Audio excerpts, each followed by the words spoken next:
A service of KIBMradio.com, the Internet's home for an all old-time radio.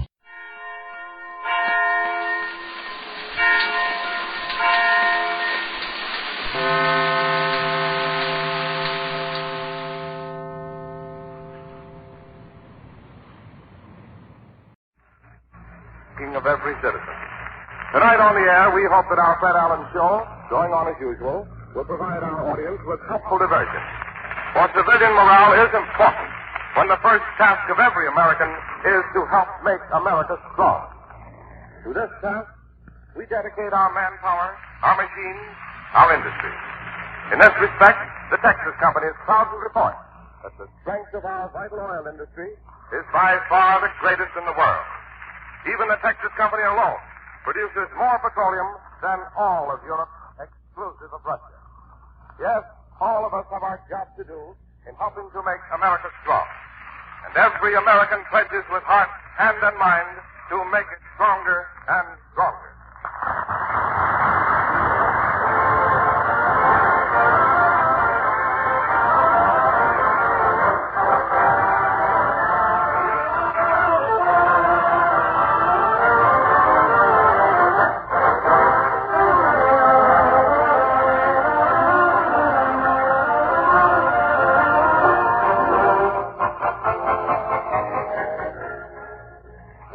Texaco Star Theater, ladies and gentlemen. We invite you to enjoy the next 60 minutes with Fred Allen, Kenny Baker, Portland Hoffa, our special guest, Miss Luella Parsons, the winner of the Texaco College competition, Jack Wilson from the University of Oklahoma, and Al Zidman's Orchestra. An hour of mirth and melody brought to you by the more than 45,000 Texaco dealers from coast to coast.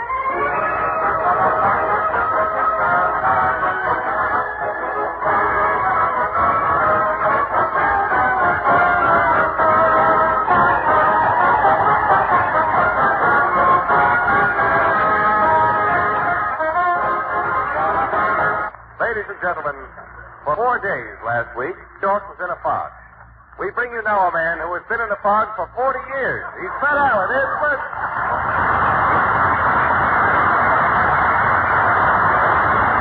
Thank you, and good evening, ladies and gentlemen. And Jimmy, I was hoping that as we neared the Yule, we could start this show tonight, without arguing.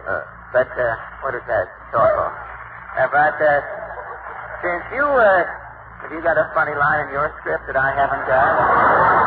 But since you have seemed fit to enter with a quip on your shoulder, I shall proceed to knock it off, being the boss. But, Fred, you look as though you've been in a fog for 40 years. And you look as though you have been in the rain for 40 years, Jimmy.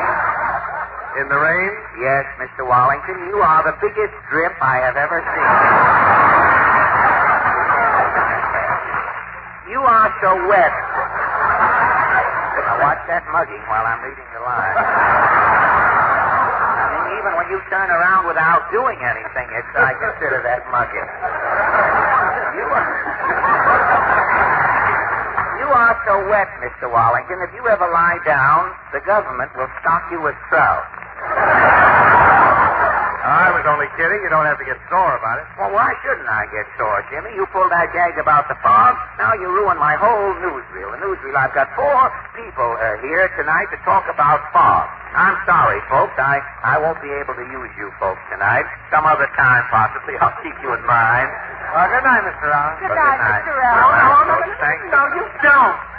I came all the way from Nutley, New Jersey to tell my story. Well, I realize that. I know. You are Mr. Fulcrum T. Biddle. I have your name on my cuff here. When we signed you in Nutley last week, you are the hunter who had trouble in the fog. Is that right? Yes, I am an old Boy Scout. My wife is a campfire girl. You met in the woods, did you? Yes. My wife was tracking a skunk. She overtook me. It was love at first sight. That I can understand. Yes, every year on our wedding anniversary, I go out into the woods and shoot a deer for my wife. You do? Yes. A deer, huh? Well, did you start out this year? Oh, yes. I had my high boots, my gun, my compass, and my deer call.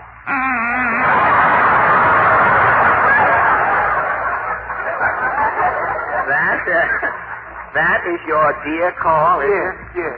Well, where did you start from, Mr. Biddle? My backyard in Nutley. Oh, you did? Yes.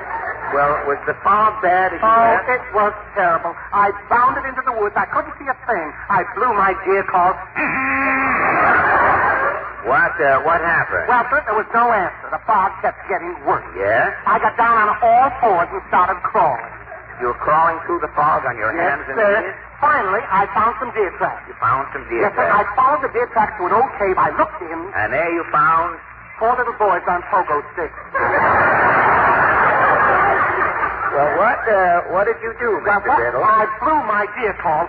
And I was off again. For 4 hours, I kept crawling on my hands and knees in that fog, blowing my gear call for dear life. Just like that. That sounds more like an opinion than a deer call. As an old moose man myself. But tell me, you're crawling on your hands and knees, blowing your call intermittently. You didn't give up. I was just about to when suddenly, Yes? out of the fog, I saw You saw a pair of antlers. antlers? Yes, sir. I raised my gun and popped. Yes? The fog lifted. There I was on my hands and knees Where? in front of the A&P store in Nutley. I was humiliated. Well, you did bag a deer, Mr. Biddle. It turned out to be a man carrying a horse tree. The antlers was man Yes, with the horse. yes. So you didn't get your deer after all. No, I got a summons. The man is suing. The man is suing? Oh. What did you say to the man?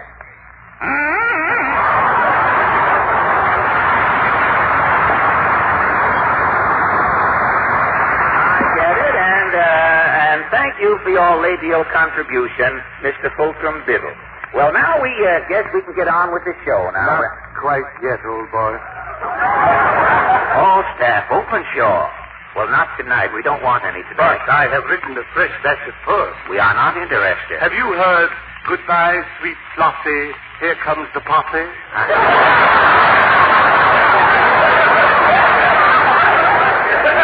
No.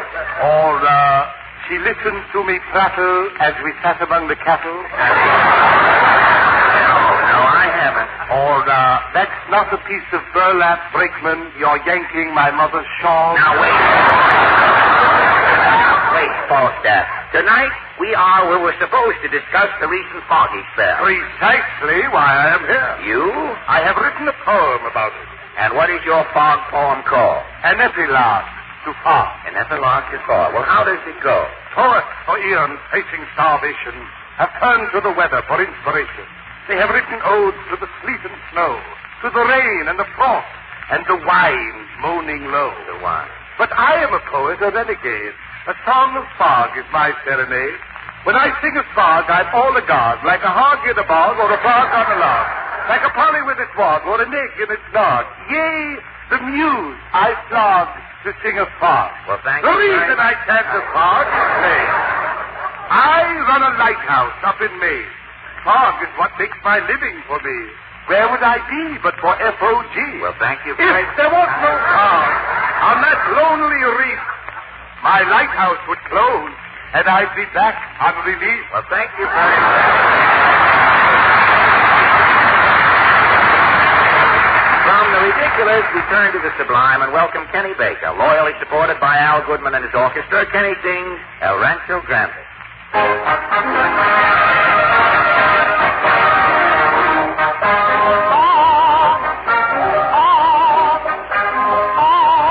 I got no look, no dinero.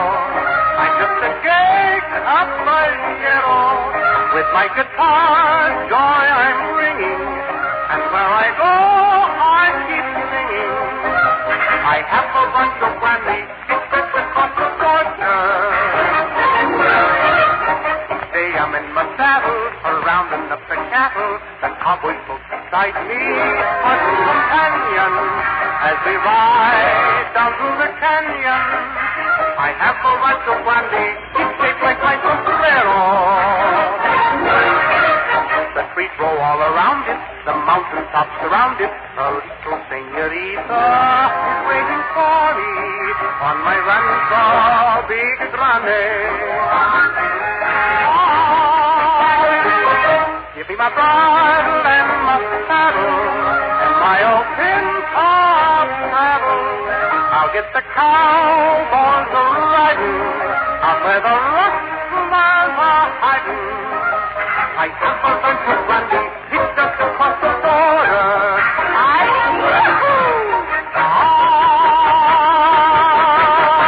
The cowboys who beside me are two companions as we ride down through the canyon. I have a bunch of brandy, it tastes like my sombrero.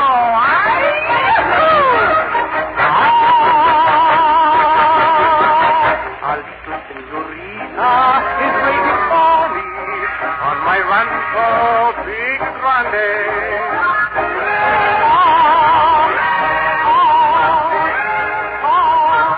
Hey, hey!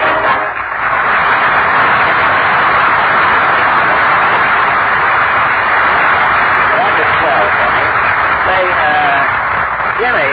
Yes, Fred? I meant to ask you before, how come you've lost that frosted, that capped look you used to have? What chap look? Well, you know, Jimmy. Now, you're from California, and I remember distinctly that last winter when our cold weather set in, you were carrying a portable smudge pot around the city here. Oh, well, this year I'm a James fan. Well, I notice now that you seem to enjoy cold days. How do you do it? You make yourself mad and get hot under the collar and pray that it'll go lower down? No, it's very simple, Fred. I enjoy cold weather now because I got myself in a good physical condition. Oh, you lost that blue look by getting in the pink. Color, matter of color, I see. And let me point out that getting into good condition for winter is not only wise for you and me, but for our cars.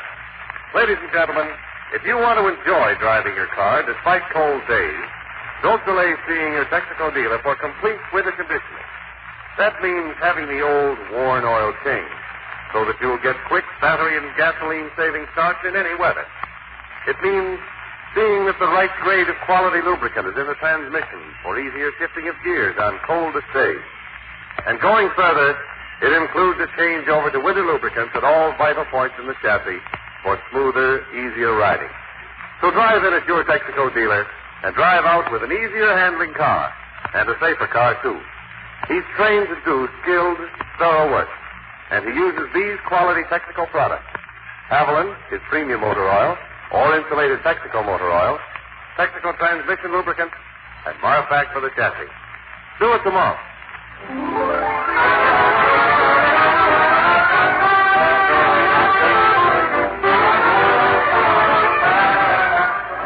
And now, ladies and gentlemen, may I present our guest, a lady who probably knows more about Hollywood than the Hollywood Chamber of Commerce.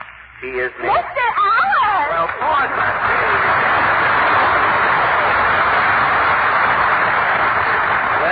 Well, what's with you? I won't have time to tie any jokes tonight. No fun tonight, huh?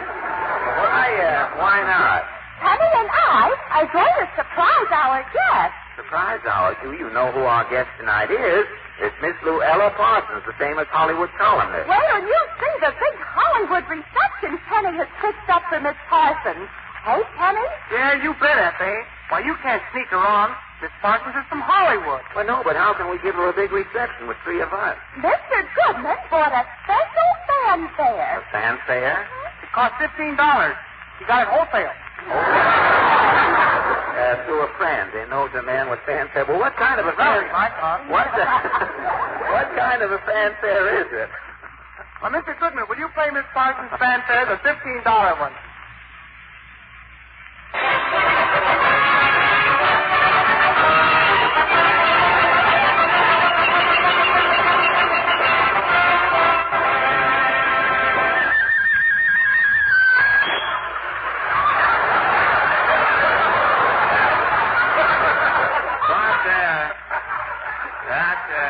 That cost $15 wholesale, huh? What was that little thing on the end? That was the sales tax.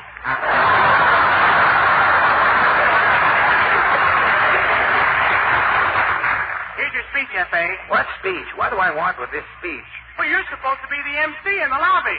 Oh, an MC, but at a Hollywood premiere, Kenny, the MC brings movie stars to the microphone. That's all fake. Yes. Forty and I will imitate the star's arrival. You two will imitate her. This is going to sound like Grauman's Pekingese, isn't it? Going to the dog. Yeah, I put a box of wet cement right in front of the stage door. Wet cement for what? Kenny's going to get his Parsons footprint. Well, he may get it where he's not expecting it. Miss Parsons, I hear, is quite limber. And if she has cement... if she has cement on her foot, Kenny will think he is backed into a cornerstone.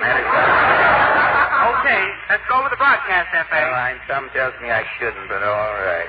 Look, make like a crowd for it, All right. All right. Good evening, movie fans. Here we are in the lobby of the Texaco Star Theater about to preview Miss Luella Parsons. All the Hollywood stars are here tonight. There goes a friend of Slim Somerville's. There goes one of Dr. Kildare's patients. Yes, the stars are out tonight. And here to our microphone comes Miss Netta Darbo. Miss Darbo, are you here to welcome Luella Parsons? Yes. I always listen to Fred Allen's program. Well, thank you. I want to be alone. Don't overdo it, Portland. You get a little chance like that. You think somebody's listening in California, you overdo it. And now, look who's here, ladies and gentlemen. Look who's here, Nelson Neddy. How do you do, Nelson Neddy? How do you do?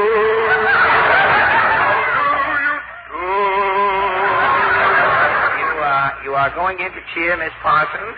No, I'm here to get singing lessons from Kenny Baker. Thank you, Half Nelson Eddy. You're welcome. You're welcome. And here's another well-known star, one we all love. Your name escapes me, sir. Maybe this will help you. Why, of course, you're Johnny Weissmuller, aren't you? No, I'm John Barrymore's doctor.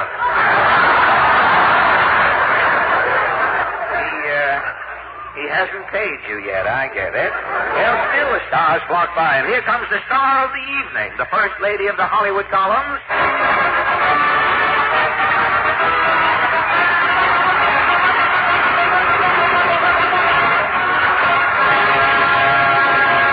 Miss Luella Parsons.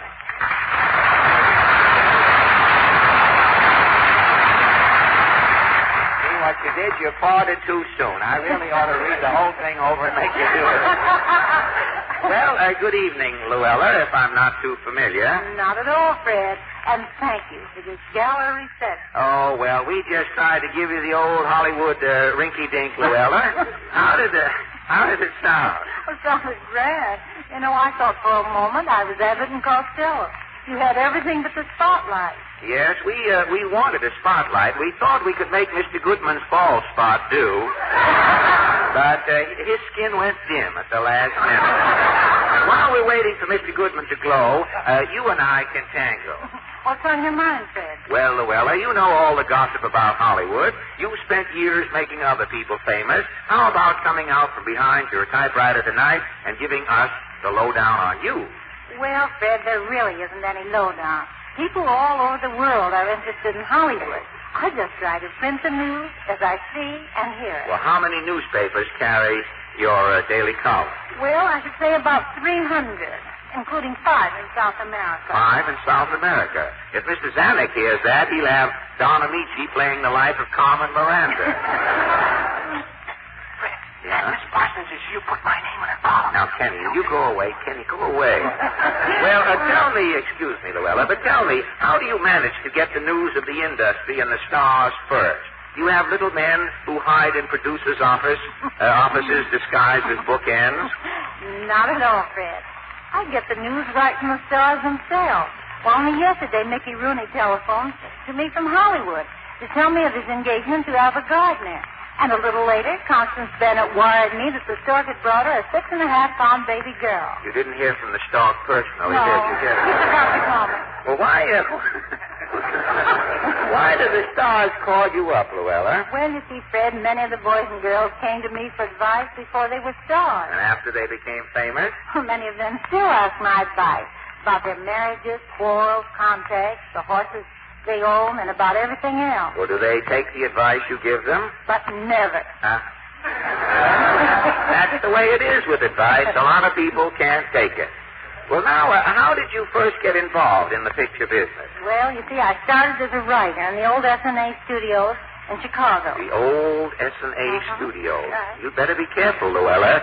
You'll give away your age. You know, I don't try to hide my age anymore. After all, when a girl gets to be 30... I know.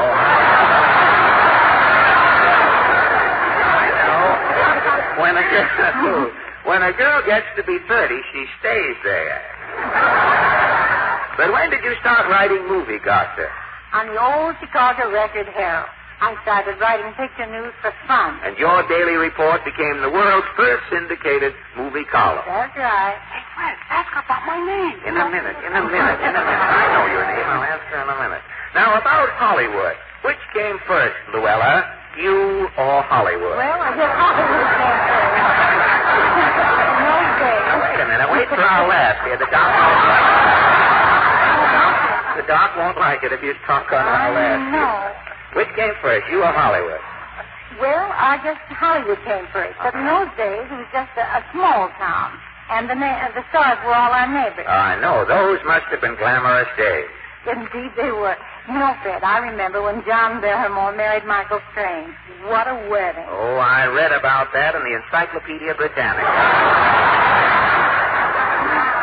Little May Robeson was the flower girl.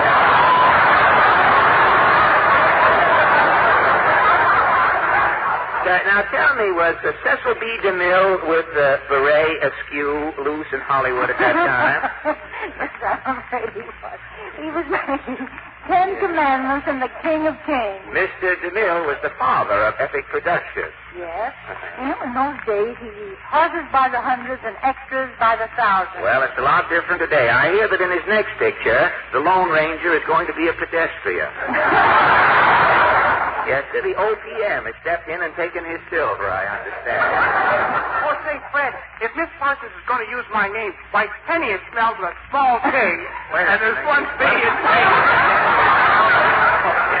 Good night, anyway. Wait a minute.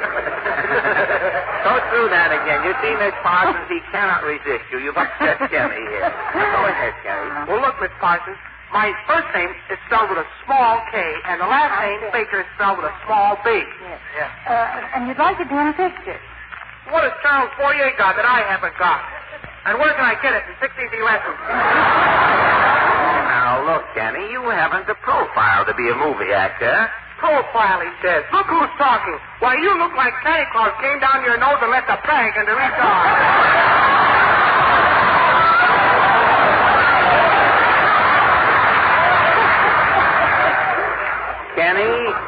Kenny, you irk me with a capital J.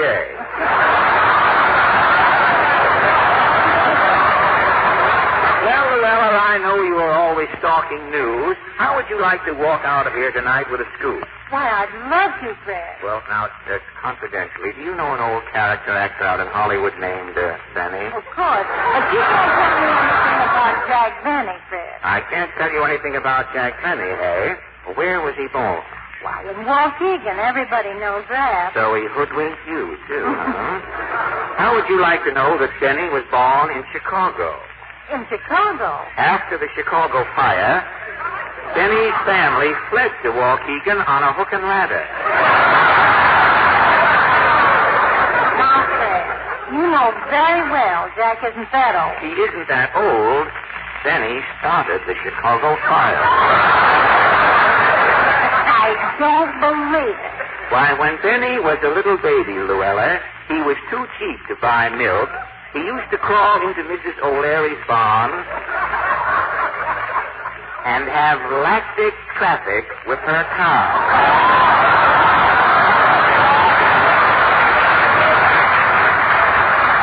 Well, one cold night, Benny wanted some warm milk. He built a fire under the cow. Excelsior. you're prejudiced, Fred.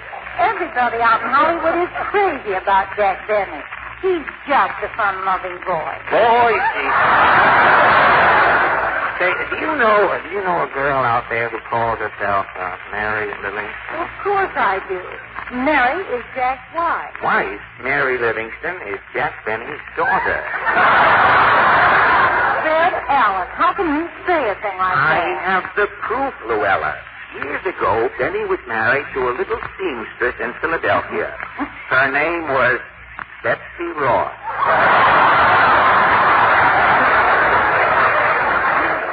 There is your scoop, Luella Parsons, and good luck to you. Well, I can't print that. Besides, I like Jack Benny. Well, then you are his public, Luella. Say, tell me, have many changes been made in Hollywood during recent years? A great many, Fred. In spite of sweater girls, inch girls, and so forth, Hollywood in general is glamorizing itself. It's coming down to work. Exactly. The old days of dark glasses, mammoth swimming pools, and general exhibitionism are gone. Good. Another thing I like is that during the past year, there have been fewer divorces and more babies in Hollywood than in any year I can remember. Well, of course, Luella, now that the stars have taken off their dark glasses, the stork can finally see to whom to deliver.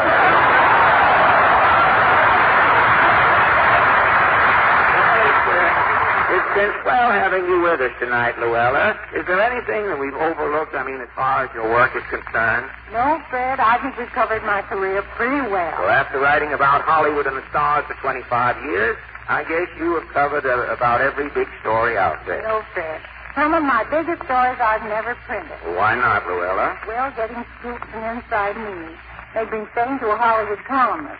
But no story is important enough to break another person's heart. That's all today. See you tomorrow. Thank you, and good night, Miss Good Luella night, Parsons.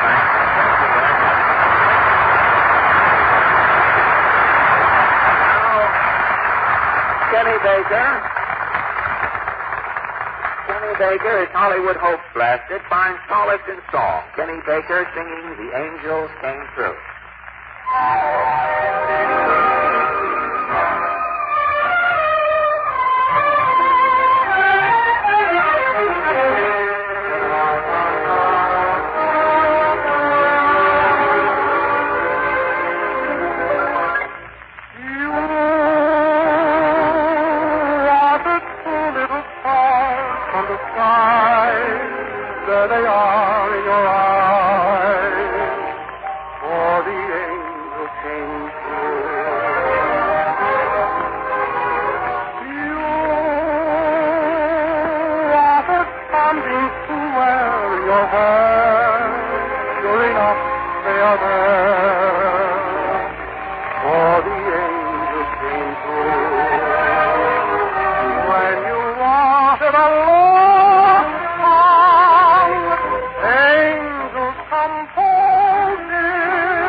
That we hope and we pray for, that we wish every day for, seldom come true.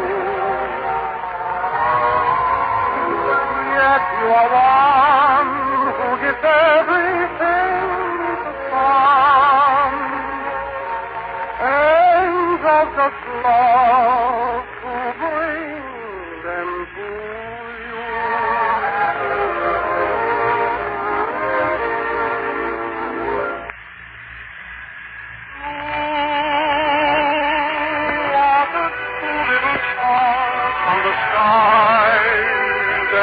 are in your eyes. Oh, the angels came through. You are the someone who's lost, wouldn't I? Funny thing, so did I. And the angels came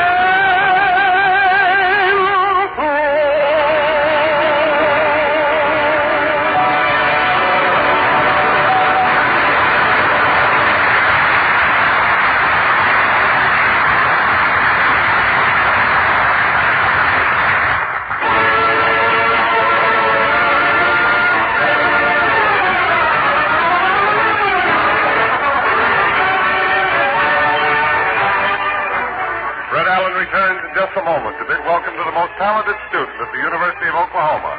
This is the Columbia Broadcasting System.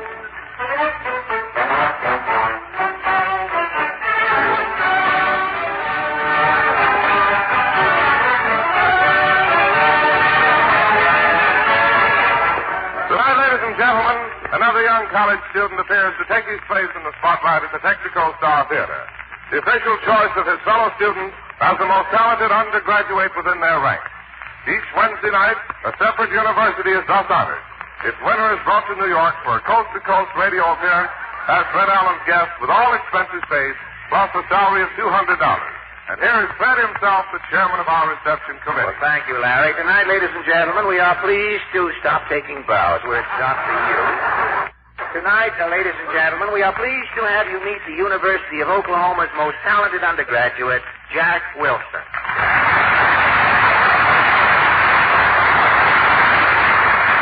Well, congratulations, Jack, and welcome to our Texaco Star Theater. Thank you, Mr. Allen. Tell me, is this your first visit to New York? Yes, sir, it is. What do you think of our town, Jack? Well, I've heard so much about New York that I thought I might be disappointed when I finally got here. But I wasn't. That's the first kind word New York has had in many a day, Jack. Have you ever been down in Oklahoma, Mr. Allen? Oh, many times, Jackson.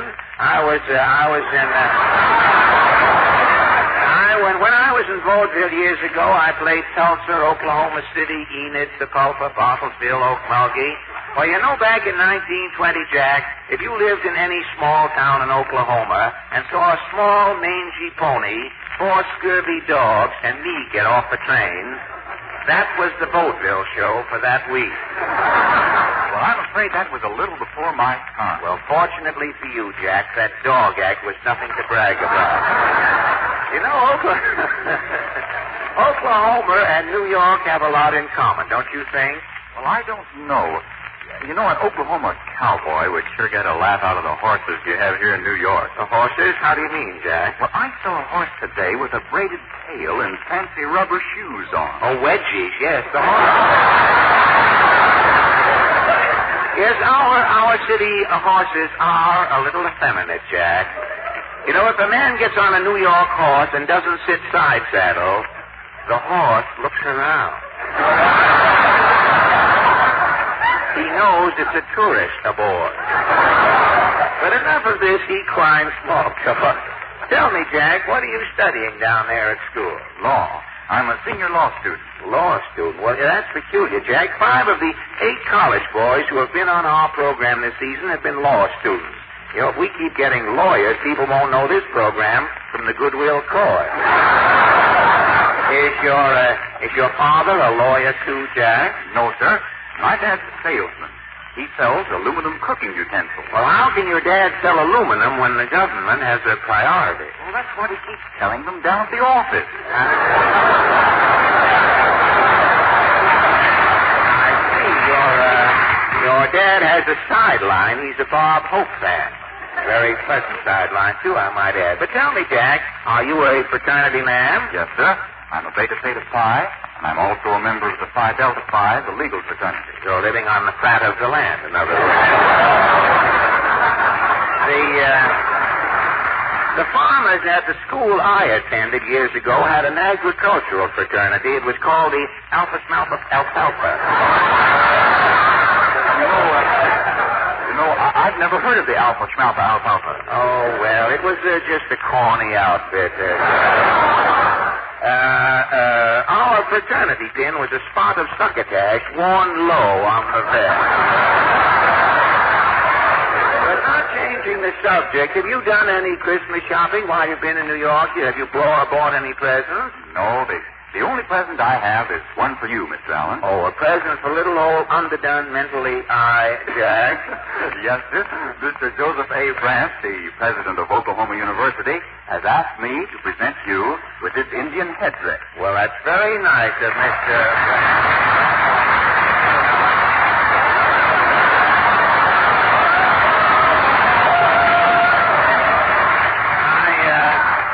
An Indian headdress, and how I can use a feather in my cap. Well, are you going to swear me in, Jack? Yes, sir. In the name of the American Indian Exposition and the Comanche tribe of Oklahoma, I hereby appoint you, Fred Allen, a Comanche chief. Today I am a Comanche. Well, now that I'm a chief, Jack, I think I'll celebrate with some entertainment. My spies tell me that you sing and play the piano. That's right. And what are you going to sing and play for us tonight? Well, Mr. Allen, I'd like to play and sing the Louisiana Lullaby. Go right ahead.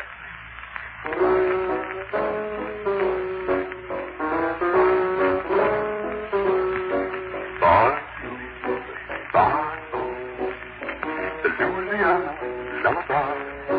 Now it's sweet and it's low. You sing it as you rock on by. The Louisiana Lullaby. Now it's blue and blue. It makes the willow cry. It's night by the light of the moonbeam. I can hear it calling softly. It seems to whisper, come down with your beauty. Now I'm waiting for 61 me. Oh, I wish I had it that. Oh, I love it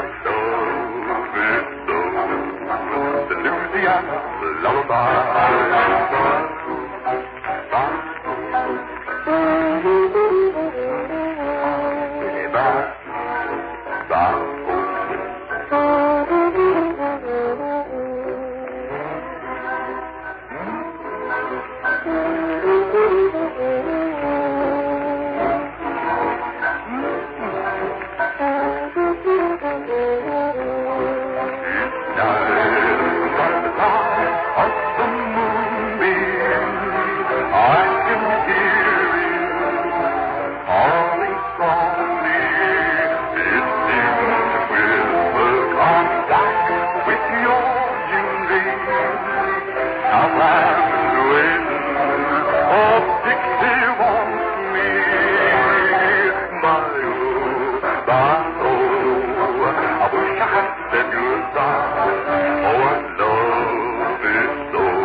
To the University of Oklahoma, Jack, for letting you join us here tonight. Now, next week, ladies and gentlemen, the most talented undergraduate of the University of Missouri. After listening to the three finalists over stations KMBC in Kansas City, the Missouri students conducted their own election. Ballots have just been tabulated, and the winner is Hamer Flea. Will we be looking for you next Wednesday, Hamer? And now, I guess, Jimmy, while we're waiting for Hamer to get here, I think it's your turn. Thank you, Fred. Fire engines don't have starting trouble in cold weather, ladies and gentlemen. Their engines... Put a little more expression. Did you say something, Fred? Well, I just said put a little more expression into it, if you don't mind. Oh, you're starting that again. Now, I'm not starting anything, Jimmy. I'm only suggesting. Now, look, I told you last week. I've been reading commercials for years. Well, I know that, but none of it is perfect, Jimmy. Well, I'm the exception, Mr. Allen. When I finish reading this commercial, it will be read. Well, I realize that, but while you're reading it, Jimmy, I just asked you to give us a little more expression, that's all. For your information, Mr. Allen, nobody can read this commercial any better than I'm reading it. Look, Jimmy, I don't want to argue, but I will bet you $5 that any person sitting here in our audience tonight can do a better job than you're doing now. Anybody in the place here. You'll bet me $5. I'll bet you $5 I'll take any stranger out of the audience. The party will read this commercial. Better than you. It's a bet. All right, I'll go down in the audience and pick out anyone. Now, who'd like to come up and read this commercial? Anybody like to come up and read it? Oh, want to come up? Come right up. It's all right, sir. I've only got so many steps in my legs. I'd like to save them if I could. Now we're going to find out. Yes, we're going to find out. Thanks a lot, Bert, for coming up. So may I ask your name? Charles Wild. Charles Wild? Yes. You live in New York? I do. In New York City? Yes, sir. And what is your occupation, Charles? I am unemployed at the present. You are? Well, you're working right now. The way it looks, you may be here from now on, I hope.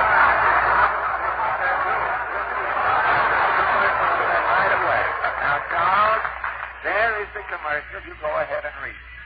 Fire engines don't have starting trouble in cold weather.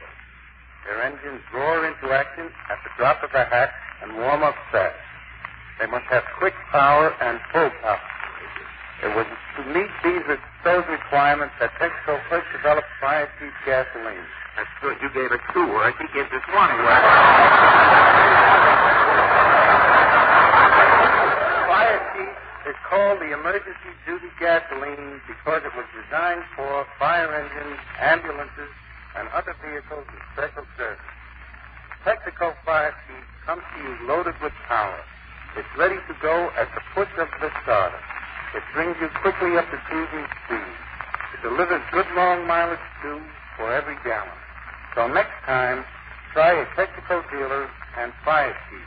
The emergency duty gasoline at regular gasoline price. All right, Jimmy, you owe me $5. Charles, did it much better. Okay. There you go. Very much.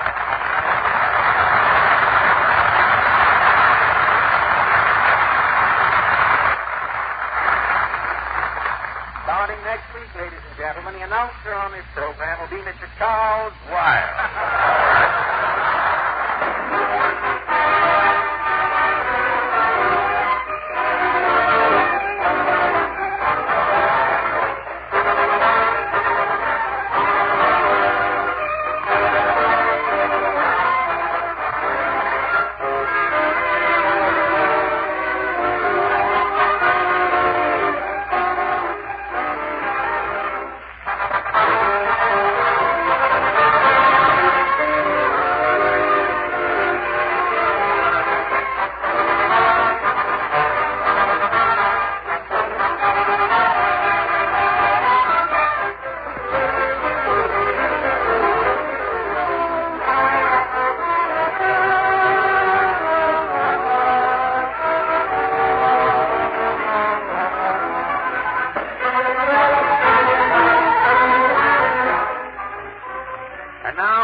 Texaco Workshop Players. Tonight they present for you a burlesque of one of radio's oldest and most popular programs, Death Valley Days.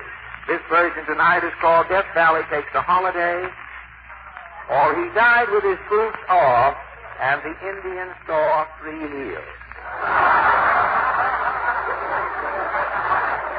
Music, Sheriff.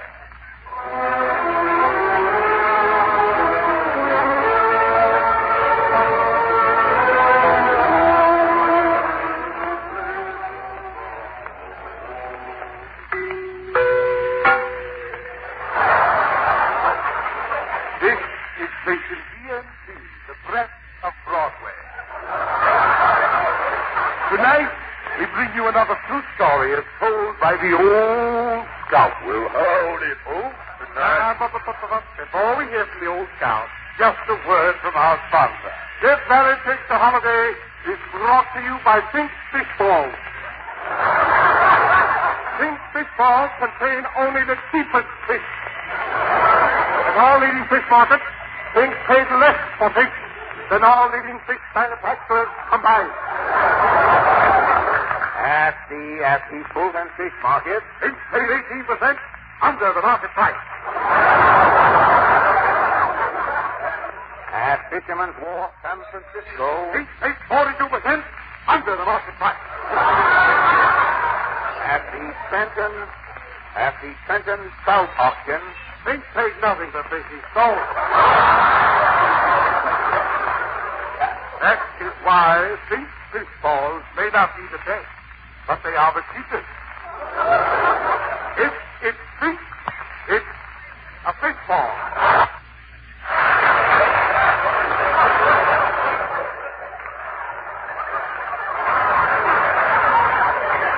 And here, ladies and gentlemen, is your host, the light of Death Valley, the old scout in person. Well, howdy, folks. Well, old scout, what thrilling story of the desert have you got for us tonight? Well, I want even to talk on the desert tonight, Mr. Brown. No. No, t'other night I seen a moving picture. It was called They Died with Their Boots On. Isn't that the story of Custer's Last Stand? Well, not all of it, Mr. Brown. Didn't that gallant band of 600 men fight all 6,000 Indians until every white man was killed? Not every white man, Mr. Brown. There was one of Custer's men that got away. Fellow by the name of Luke Allen. Luke Allen? Why, that's your name, old scout. Well, if you want to pin me down, Mr. Brown, it is. I ain't never had spunk to mention it afore. Might get into Luella Parsons' column and sound like bragging. But you were the sole survivor of Custer's Last Stand. Yeah, and how I came to be is my story tonight, Mr. Brown. You recollect the creed of the West. A man always died with his boots on. Brave man always died with his boots on. That's how I come to escape that horrible massacre. What happened, old scout? Well, most of the 600 men was dead, Mr. Brown. There was only 4 of us left. We was trapped in a little prefabricated cabin up on a hill. Outside, the Indians was a hollering and a shooting.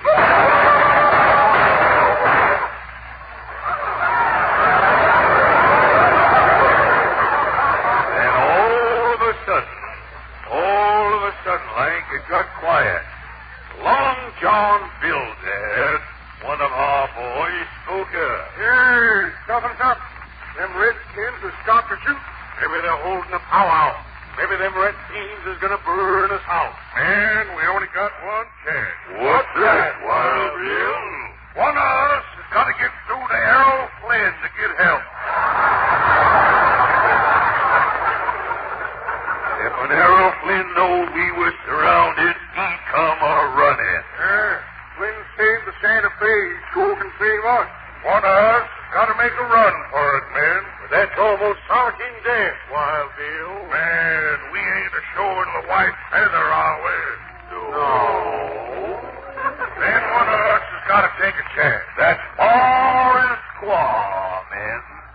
One of you boys has got to get word through to Errol Flynn. Hey, wait a minute.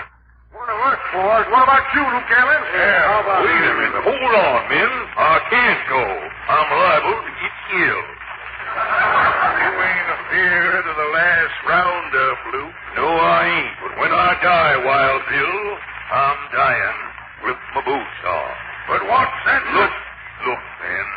Luke's barefooted.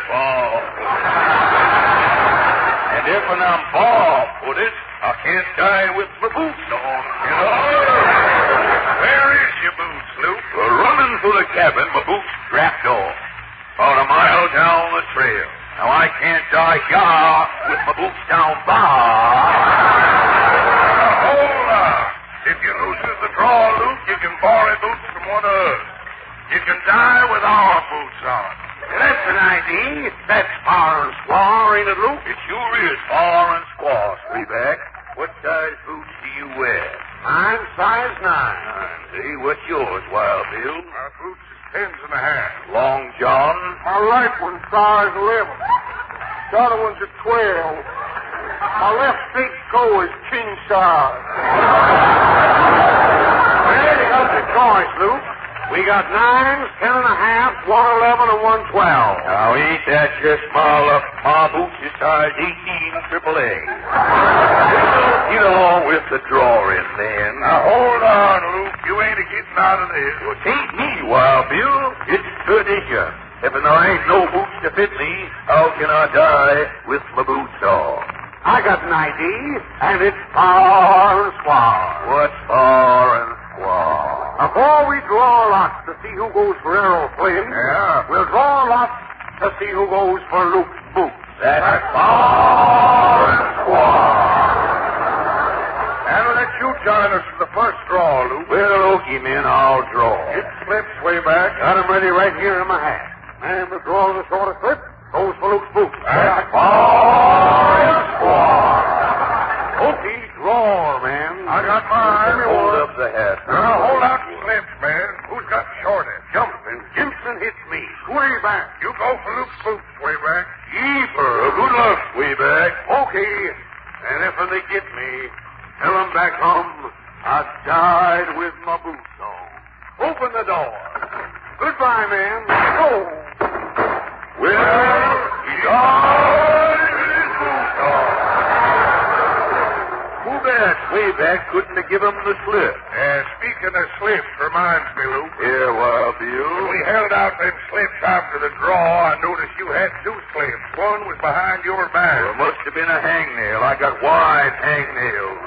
Well, come on, man. Let's draw again. We got to get Luke's boots. Hold on now. This time we ain't a drawing slip. There's only 3 of us and this loaf of raisin bread left. How can you draw with bread? I'm cutting 3 slices of raisin bread.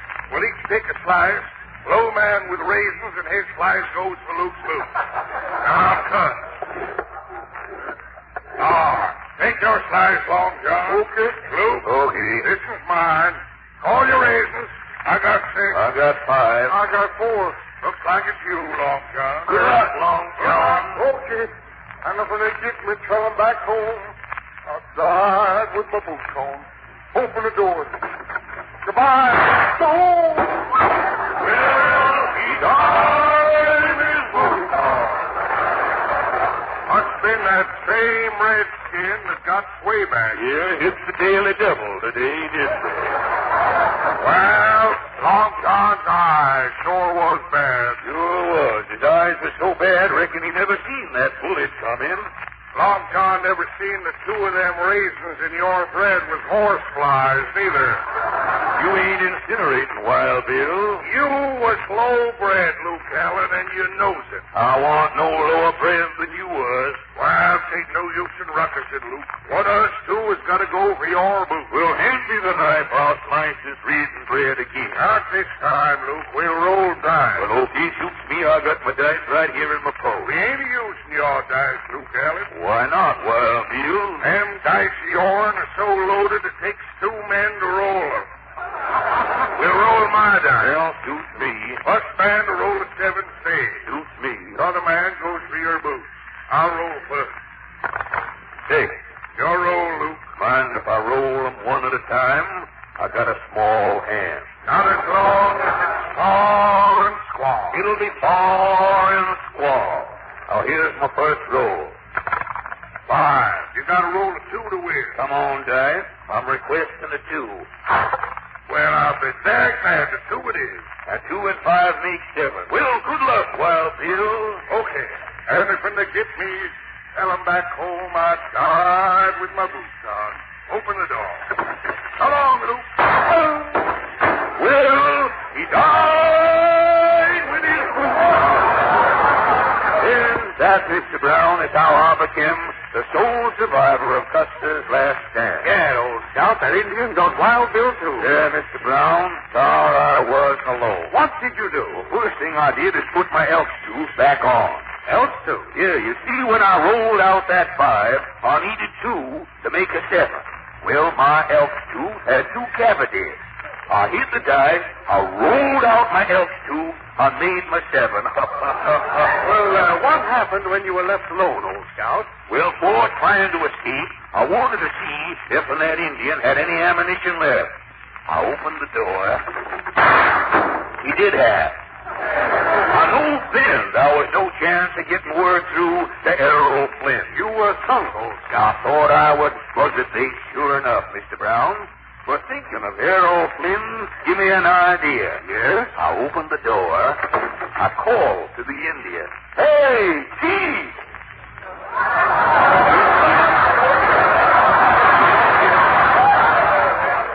The Indian come to the door with his feathers with attention.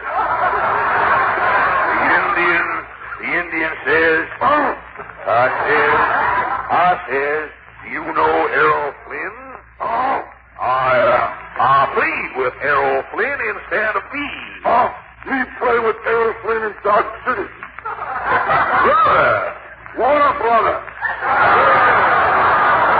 Well, with that we was friends, Mr. Brown. You and the Indian were brothers. We was brothers under the Flynn. That's how it comes, Mr. Brown. The old scout is still here alive tonight. And if you don't get any applause when you finish this story, old scout, you can tell the sponsor, I died with my booster.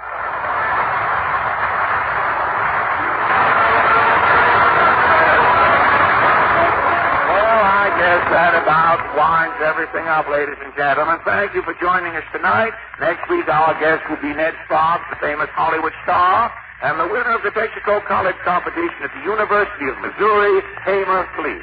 This is Fred Allen saying good night for the more than 45,000 Texaco dealers from coast to coast, inviting you to tune in again next Wednesday night and to drive in at your Texaco dealers at any time. Remember, you're welcome.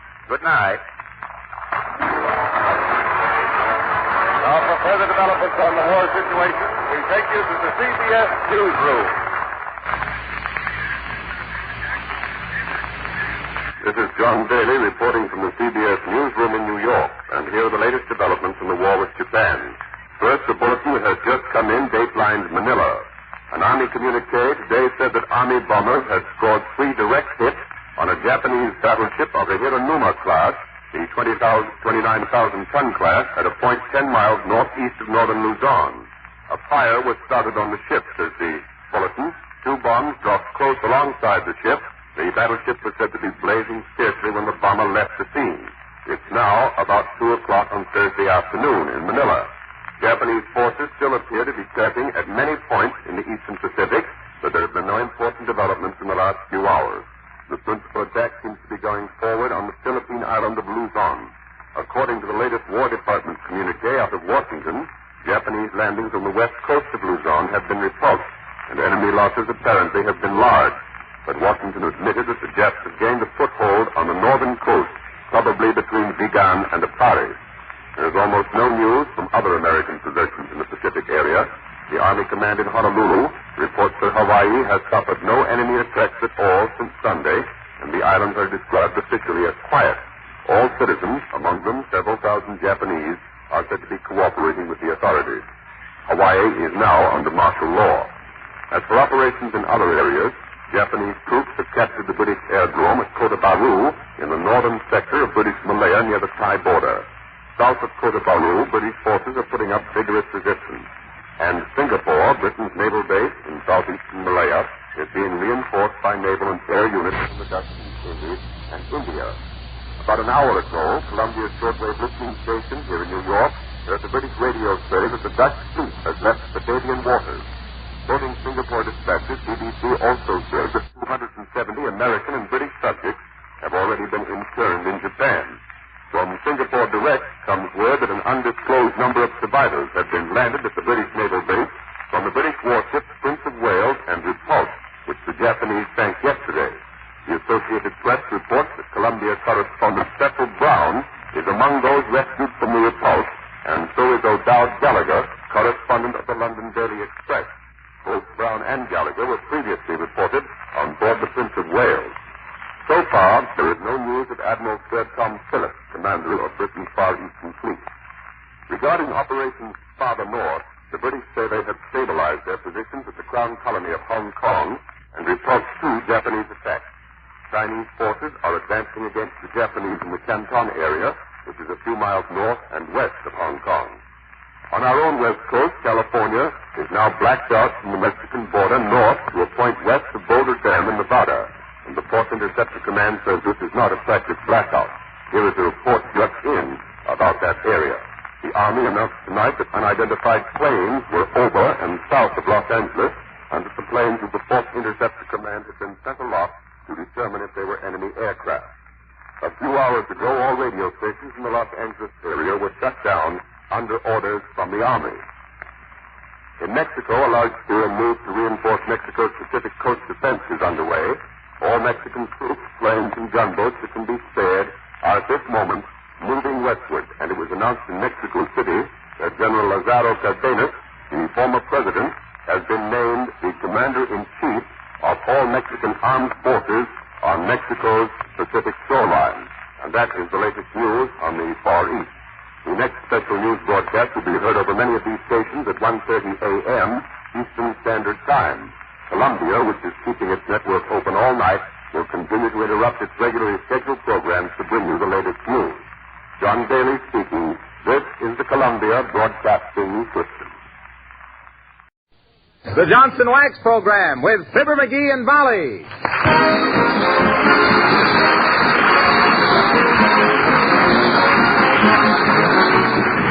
The makers of Johnson's Wax and Johnson's Self-Polishing Glow Coat present Fibber, McGee, and Molly, written by Don Quinn, with songs by Martha Tilton and the King's Men, and music by Billy Mills. The show opens with the National Emblem March.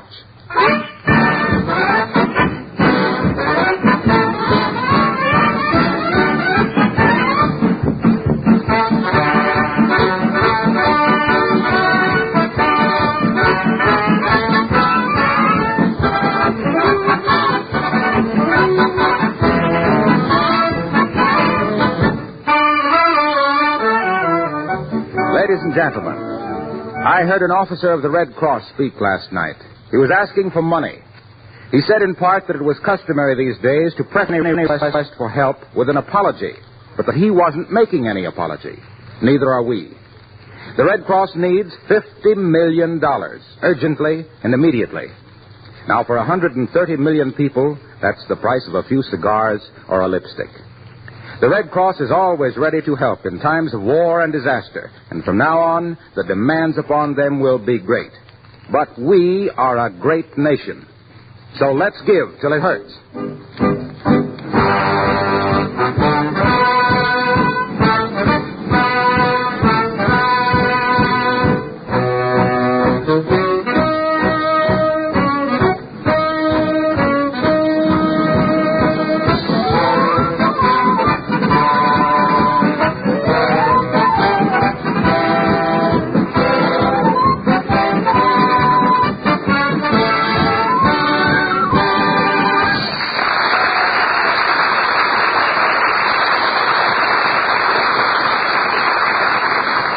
The master of 79 Wistful Vista is not one to squander $1.25 for a Christmas tree when he can drive out to the woods and chop down his own. No, sir.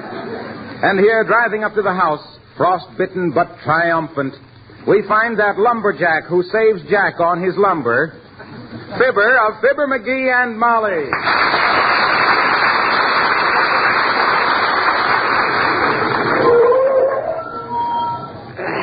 Gotta get them brakes fixed. Boy, am I cold. Well, come on, Christmas tree. Come to Papa. You got a new home.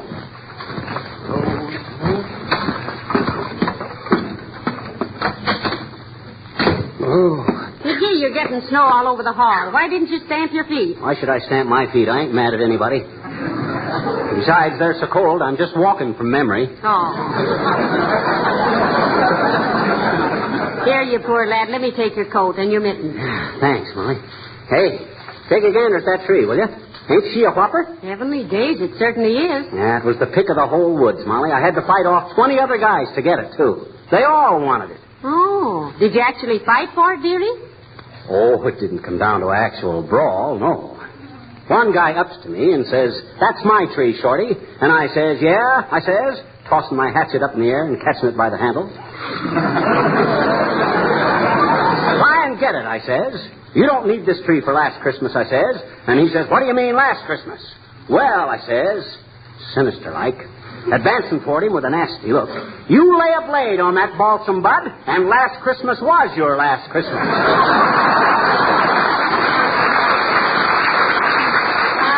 Good for you, McGee. Did he go away then? No. He started swinging his axe at me. And just then I noticed that this tree, which was a little farther along and was even bigger and better. Oh, yeah. So I just sneered and walked away. Double time. Well, it certainly is a big one. What'll we do with it after Christmas? Hollow it out and make a canoe? Shucks now, Molly, just because... What took you so long to get it home? You know, you've been gone 6 hours. Well, I had a blowout on the way back and had to stop and buy a new second-hand tire. Cost me $7. Where's the hatchet? I lost it in the snow. But I know just where it is, and next spring when the snow melts, I'll get... Oh, my gosh. What's that? Oh, it's that window in the dining room. I opened it because it was so hot in here, and it won't stay open. No. Well, I'll fix it when I get time. By the way, what time is it? It's after 4. Why? Where's your wristwatch? Well, I took it off to chop this tree down and forgot all about it.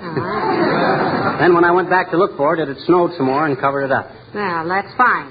A $30 wristwatch, a $2 hatchet, and a $7 tire. $39 for a 98-cent Christmas tree. Oh, happy Yuletide.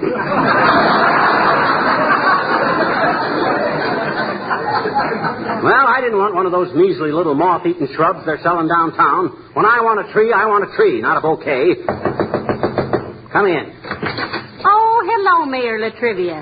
Good day, Mrs. McGee. I say, McGee. Yes? About that job you wanted in the City Hall. I'm still working on it, but I'll have to have a little information. Well, tell the nice mayor what he wants to know, dearie. Okay. Dig me, Latriv. Well, first, can you dominate people? Can you let the ones in that you really want to see and shut the rest out? Absolutely. Another thing, McGee, can you stand it physically? To be mauled by crowds of people all asking you questions. Can you ignore the whispers behind your back? Can you give orders in a loud tone of authority? Boy, can I. Listen to this, Triv. All right, folks. As captain of the detective force of Wistful Vista, I order you to make way there. Stand back, everybody. The police... This wouldn't be a police job, McGee. Oh. But one of the elevator operators has just been drafted, and I've suggested you. I'll let you know later. Good day. Why, that small-minded, boat-grabbing, baby-kissing... No. Never mind that now. Say, where should we place this tree, McGee? I don't know. Where do you think? Well, offhand, dearie, I'd say it was a toss-up between the Grand Canyon and Death Valley. Oh, shucks, I told you I got to trim it down a little. Get me a hatchet, will you? The hatchet, dear boy, according to your official communique... Yeah? is at present sleeping its edge off under a snowdrift 18 miles north of town. Yeah, well, we got a saw, haven't we? Not a very good one. It's all bent. Who bent it? You did. Huh? After you saw that vaudeville act at the Bijou last October, you tried to play Pony Boy on it, remember? Well, I guess it'll still work. Say, it's awful hot in here. Yes, it is. I'll open that dining room window again. Okay. The thermostat on the furnace is out of order, and I've got to get it fixed. Boy, am I tired. But what a tree. Why, this will give us enough kindling wood for all summer. Except that we don't need any kindling wood in the summer. Hey, McGee, I just thought of something. What's that? This tree is so big our little ornaments are going to look awful silly on it. Yeah, I never thought of that. I better order a bigger assortment of ornaments. Now, hand me the phone, will you? Here. Thanks. Hello, operator. Give me the Wistful Vista Novelty and Day. Oh, is that you, Mert? How's every little thing, Mert? Huh? Who? Your niece. Somebody grabbed her and kissed her during the blackout. Oh, heavenly days, McGee. Does she know who it was? She'll recognize him when she sees him. He'll have lipstick all over his face, neck, and shirt front. From just one kiss? What do you mean, one kiss? That blackout lasted 3 hours. What say, Mert? Okay, I'll call him later. Hey, did you get me the saw, Molly? Here it is, dearie. And now don't get sawdust all over my floor. Why not? It'll make Uncle Dennis feel at home. Let's see. I guess I better take a couple of feet off of the bottom first. Yes, and trim out 100 or so branches. Tarzan or somebody might be hiding in there. Who? Tarzan. Who? I said Tarzan. Who? Oh, stop it, McGee. That's I not didn't say very anything. You says Tarzan. Who? Tarzan. Who are you shouting at? Who? Hey, what the? McGee, it's an owl. He's in that tree. Huh? Look, up on the fourth branch. Oh, my gosh. Shake the tree, Molly. Open the door and we'll shoo him out. Who? You! Come on, Get out of that, you big buzzard. Go on, scram. Hey, harder, McGee. There he goes. Chase him, Molly. Chase him this way. Look out to the table. Head him toward the door, Molly. Wave your hand. I am waving my hand. Shoo, scat. Go away, Birdie. He won't even look at me, McGee. Well, owls don't see good in the daytime. Well, what do you expect me to do? Buy him some glasses? Hey, ooh, there he goes. Go on. Beat it. Scram. Woo-hoo.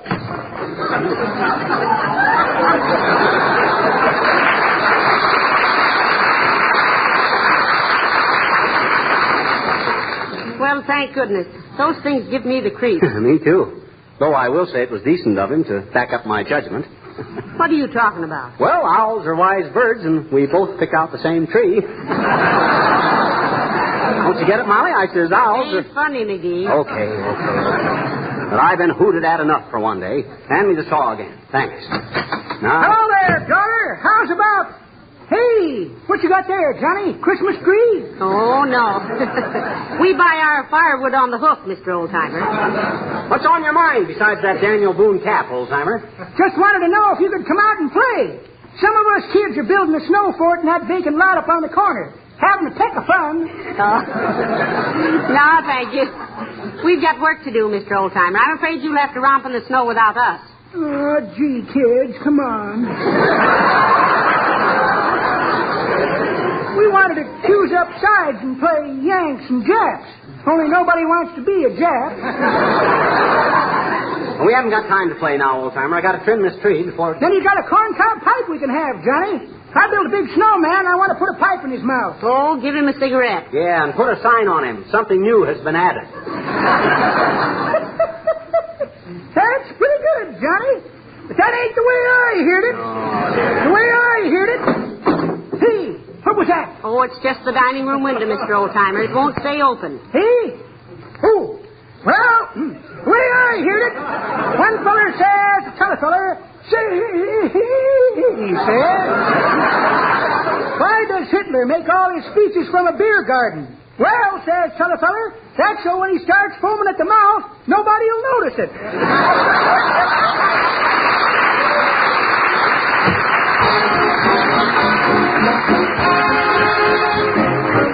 Martha Tilton sings Thank Your Lucky Stars and Stripes. If you live right, if you get to sleep at night, you can thank your lucky stars and stripes. If you feel free, if there's sugar in your tea, you can thank your lucky stars and stripes. Steam heat and ham and eggs and hay rides and cider kegs if you like the good old Yankee way, so say so.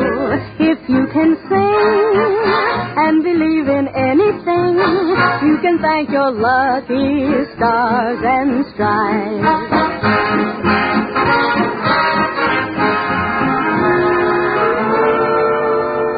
Do you like it here? Don't you think this country is swell? Do you want to cheer? Ring the Liberty Bell. Well, if life is gay, if there's fun on Dollar Day, you can thank your lucky stars and stripes. If you can joke and enjoy an artichoke, you can thank your lucky stars and stripes. Dime stores and bobby pins and hot dogs and Mickey fins, if you like the way we go about it, shout it. If you can sing and believe in anything, you can thank your lucky stars and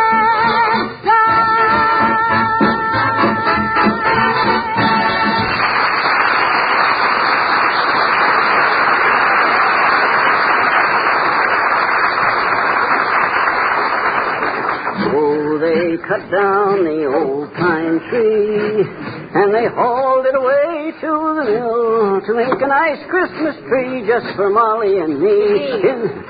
Huh? Goodness sakes, do you have to sing with your sawing? No, I don't have to, but it helps. Hey, how's it look now, Molly? Beginning to shape up pretty good, eh? Yes, if you like that shape. pretty lopsided. It is? Where? Oh, yeah. Sure. Well, I can trim that side off a little more. It's a good thing I got a big tree to start with, you know it? Well, Yeah. listen now, try and be a little quieter. Uncle Dennis is upstairs taking a nap. That guy's always taking a nap. And I just found out why he wanted that old brass bed brought down from the attic, too. Why? Well, I peeked in on him the other morning, and there he was, sound asleep, with one foot on the brass footrail and a happy smile on his pretty little face. Now, let's not start on poor Uncle Dennis again. He's a gentleman and a scholar. He ought to be a scholar. He's had more teachers than anybody I ever knew. I cut down the old pine tree, and I hauled it away in my car. McGee, there's somebody at the door. Who? I don't know. Let me peek. Oh, it's Mrs. Uppington. Oh, not the Mrs. Uppington, the choicest crumb in our upper crust. Yeah. And wearing a hat that was made in a hurry by a cross-eyed milliner wearing boxing gloves. Come in, Abigail, darling. How do you do, my dear? And Mr. McGee. Hi, Uppy. Please excuse the mess in here, Abigail. McGee is trimming the Christmas tree. Oh, how fascinating. I simply adore the scent of freshly cut lumber, really. It's so invigorating and so outdoorsy, you might say. Yeah, I might say that if I carried my handkerchief in my sleeve. Say, I didn't know you were such a lover of the great open spaces, Abigail. Oh, my dear, I used to simply spend all my time at my hunting lodge in Maine. Roughing it, you know. Ever hunt any moose? McGee. Watch your Thomas, dearie. Well, did you, Uppy? Oh, no, I was never much of a Nimrod, Mr. McGee. We called it a hunting lodge because we were always hunting a fall for bridge. But you really ran wild up there, Uppy. Don't pay any attention to him, Abigail. You know, he thinks he's a great woodsman because he shot a bear in Alaska last summer. Well, that was something. If you ever walked through a dark forest with the feeling that something was creeping up on you, ready to pounce any minute, and suddenly... Wow! Oh, he got me! Shoot him! Take it easy, McGee. Huh? Take it easy. It's just the window in the dining room. It won't stay open, Abigail. But say, where did you get that hat? I haven't been able to take my eyes off it. Oh, do you like it, my dear? She didn't say that. She just says she couldn't take her eyes off of it. I tell you, it's just darling, Abigail. Oh, I'm so glad. That's exactly why I dropped over today, my dear, to see if you liked it. Do you, Mr. McGee? Well, confidentially, Uppy, and since I'm a plain-spoken man, I think it's the worst monstrosity ever placed on a human head. Oh. It would make a Zulu medicine man swallow his spear. Oh, splendid. I'm a success. What? I just said to myself, if Mr. McGee likes it, I will simply have to give it to my cook. That man has less taste than a nightclub salad.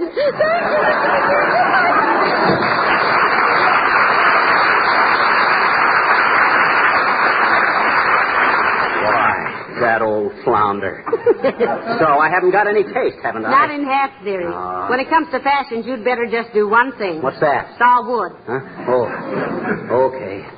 I got needles galore sprinkled over the floor in the shade of the old pine tree. Hey, Molly. How's she look now? Well, it looks better, McGee. At least we can get in the same room with it. Now, if you'll trim some more off the far side there. Okay, I'll... Oh, hi, Harlow. Hello, Fibber. Hello, Molly. Hello, Mr. Wilcox. Won't you come in and get some sawdust all over your clothes? Say, what goes on here anyway? I went out and cut down my own Christmas tree, Harlow, and now I got to shorten the sleeves on it a little. Well, you sure got the room in a mess, pal. You've got enough loose branches around here to bed down a rhinoceros. Well, lie down and we'll try to make you comfortable.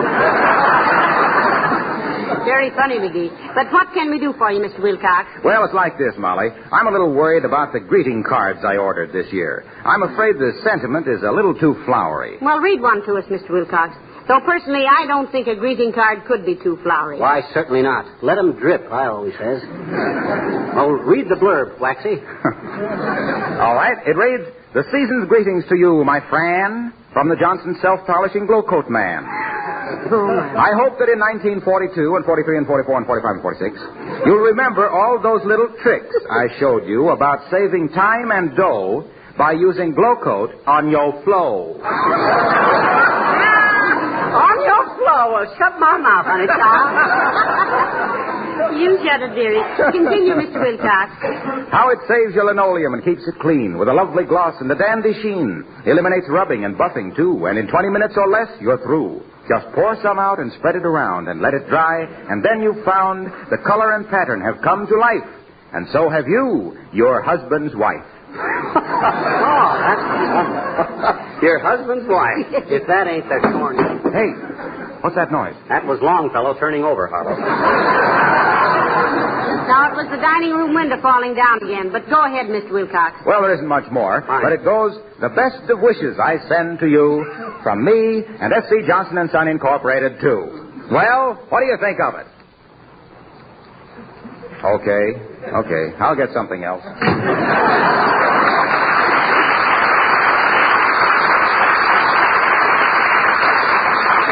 Naive character, isn't he, Molly? How naive. Oh, I was talking to him one day, and he looks all around to see if anybody was listening, and then whispers to me that Santa Claus didn't really live at the North Pole.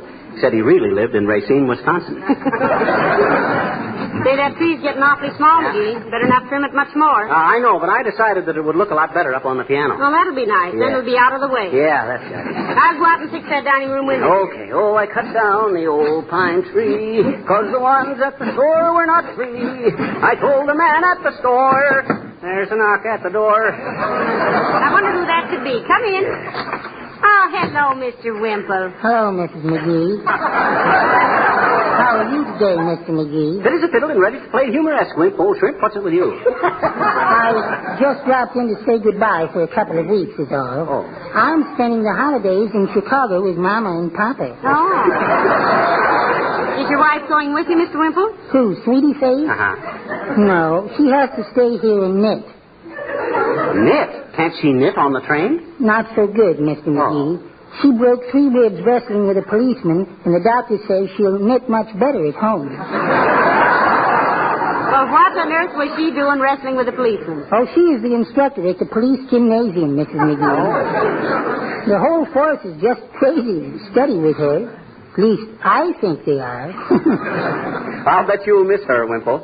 How much? How much will you miss her? No, how much will you bet? Oh, I shouldn't say that, I suppose. Sweetie Face is really a wonderful woman at heart, if any, and I doubt it. Well, we'll call on her while you're gone, Wimple, and see if there's anything we can do. Yes, we might take her some fruit or something. Oh, I wouldn't advise it, Mrs. McGee. Last time Sweetie Face was sick, some people took her some flowers and she threw them in their faces. Oh, don't she like flowers? Yes, she loves flowers, but she hates people. Well, goodbye, folks, and Merry Christmas. Same to you, Wimple.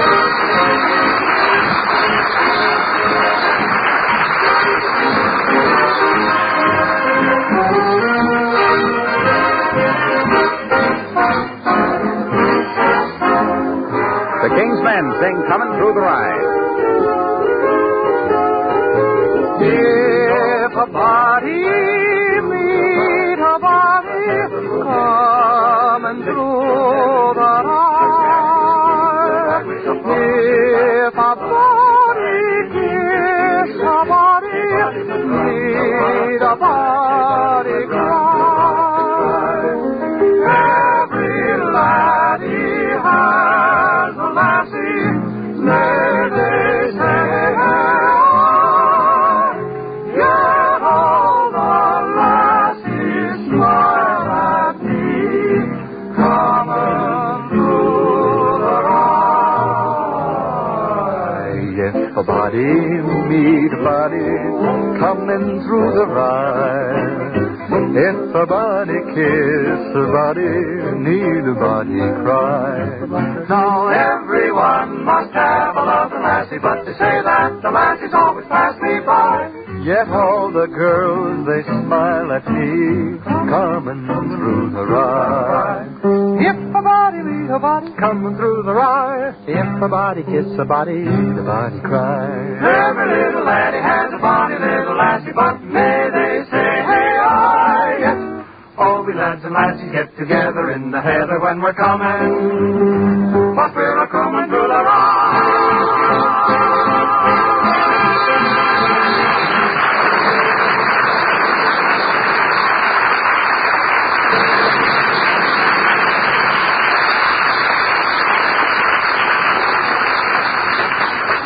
Comforter, what are you sounding now? McGee, haven't you got that tree fixed yet? No, but it won't be long now, Molly. Anyway, I hope not. This saw is getting duller than a bus trip to Bloomington. Well, is it still awfully hot in here, McGee? You're asking the wrong man, Mrs. McGee. I'd be hot right now if I was up to my clavicle in ice cubes. This is a warm work. Well, I hate to keep that dining room window open, but the thermostat on the furnace simply won't work. Say, have you been monkeying with that, McGee? Who, me? Yes, you. With the thermostat? Yes. Why should I have been monkeying with the thermostat? That's what I want to know. Heck, I don't know anything about a thermostat. I know that, too, but did you monkey with it? When? Anytime. Well, say I did kind of tinker with it last night at that. Oh, now it comes out. And just what did you do to it, Mastermind? Well, I was walking past it with a screwdriver in my hand, and the screwdriver caught in one of the little screws, and the first thing I knew, I had it all apart. Wonderful little gadget, too. McGee, I don't know what I'm going to do with you. That's a coincidence, Molly. I don't know what I'm going to do with this little dingus I took out of it either. I couldn't find any way to get it back in there. Well, why didn't you tell me so I could call the furnace man? Oh, I was going to fix it myself when I got time. I'm pretty ingenious with mechanical stuff. You know that. Oh, sure. What happened when you fixed my percolator? What you mean? It throws coffee across the room like a fire extinguisher. And my electric toaster. Oh, well. I have to fix breakfast wearing a catcher's mitt. Oh, well. No machine is perfect. As soon as I finish with this tree, I'll fix it. Stop a while and listen to my... Well, you go ahead and I'll go open that dining room window. Okay. Oh, for the... Come in. Hi, mister. Oh, hi, sis. What you doing from Watcher? Sis, I'm currently engaged in giving this deposed monarch of the forest a cross-cut massage. I says I'm doing a little whittling on this Christmas tree. Look, do you always drink your milk like a good girl? Sure I do, I bet you. Why? Well, you better, that's all. Take a look at this saw. Only 3 years old, and its teeth are all shot. Let that be a lesson to you. Okay, mister. Now, I wish you wouldn't bother me anymore. Now, I got to finish this job and get the sawdust swept out. Gee, you know it smells dandy in here. Sure it does. No nicer smell in the world than a cedar tree. It's one of nature's lures to get us out into the great outdoors. Gee, is it? Honest, mister? Sure it is. You got to realize, sis, that there's a reason for everything in nature. Oh. What's nature's reason for spinach, huh? Why, sis, do you mean to stand there with your little arms sticking out of your shoulders and tell me you don't know that? Yes, I don't, I bet you. Why, nature gave us spinach so we could have Popeye. Oh. Gee, I guess I never thought of that, mister. Nature is wonderful, isn't he? She. Nature, sis, is always referred to as she. Why? Well, oh, boy, here's my chance to make Reader's Digest. Sis? Nature is called she because it's so inconsistent, unstable, unpredictable, beautiful, mean, gorgeous, appealing, nasty, and nobody yet has ever understood her. Do you think the Reader's Digest would like that? Well, don't you? The name of the magazine, mister, is Digest, not Heartburn. So long now.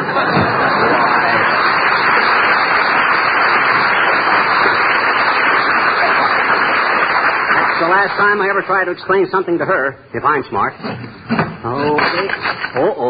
Aha. Now we're getting someplace. Now to cut her down on the sides. Now, trim the ends a little bit. Let's get her up there. Oh, heavenly days, there goes that window again. You don't have to worry about it anymore, Molly. Here's a nice stick I made for you to prop it up with. Oh, fine, dearie. Just the thing. Yeah. Thank you. Oh, forget it. It's nothing that any red-blooded American boy Say, couldn't it have was done. very thoughtful of you now, McGee. Say, what became of the Christmas tree? That's it. I got her trimmed down a little too fine. Well, that's that, I guess. Now to go to work on that thermostat. No, don't do it.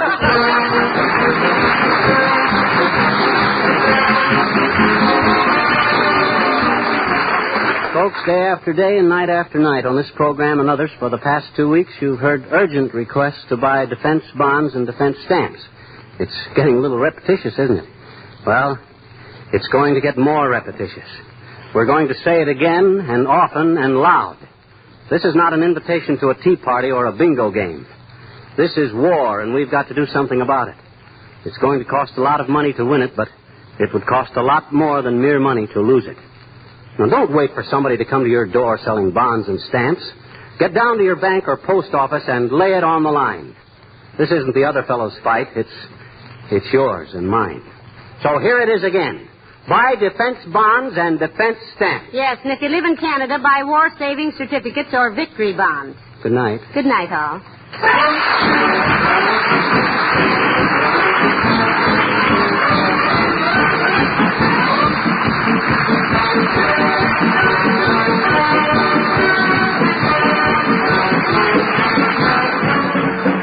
This is Harlow Wilcox, speaking for the makers of Johnson's Wax Finishes for Home and Industry, inviting you to be with us again next Tuesday night. Good night. This is the National Broadcasting Company.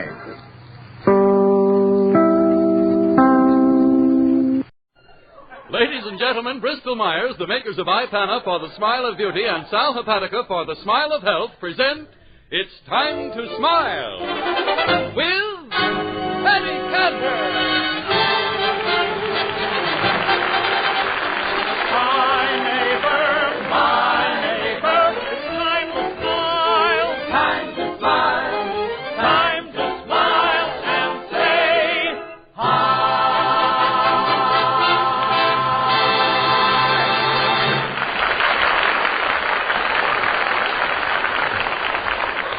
Thank you, Harry Von Zell, and good evening, ladies and gentlemen.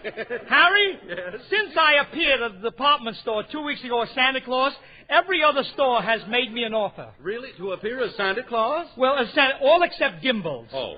They're not having Santa Claus this year. They want me to appear as Superman.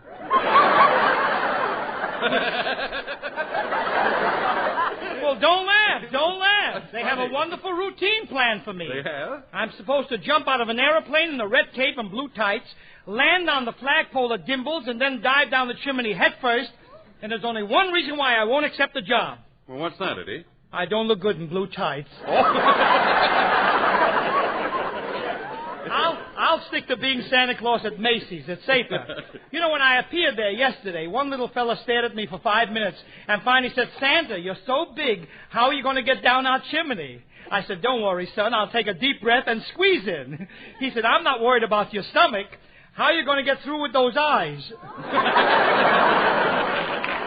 But I'll say one thing, Har. What? I did make a fine-looking Santa Claus. Oh, well, I know, Eddie, because I was there. I didn't even recognize you. Oh, you didn't? No, that beard made you look 10 years younger.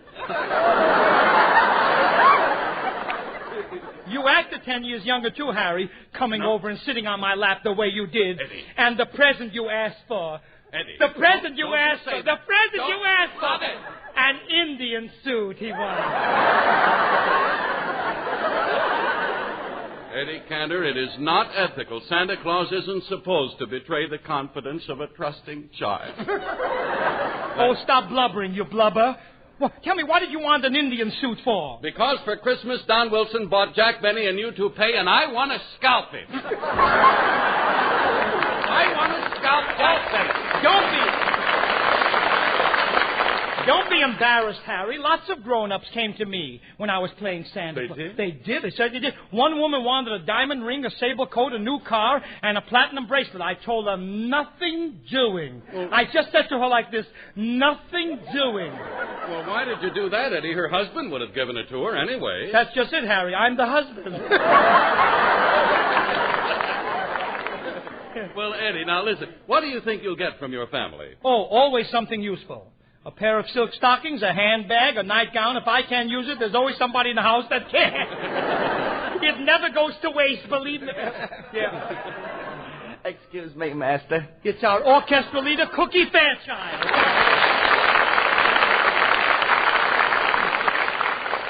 Good evening, music lovers. And in conclusion, I want to thank To Whom It May Concern for all the lovely Christmas presents that I'm going to get, but I didn't get yet. So hurry up. And for my 8-pound baby boy that I received, I want to thank my wife and Santa Claus. P.S. Next Christmas, I'd rather have a Shetland pony. Good night, Mama. Get out of here. Get out of here. Harry, that cookie is so naive, thanking Santa Claus for his baby. He hasn't heard yet about the store. No. You know, one thing... Hey, Eddie. What's that? What's going on? What's going on here? What is it? What is it? Door.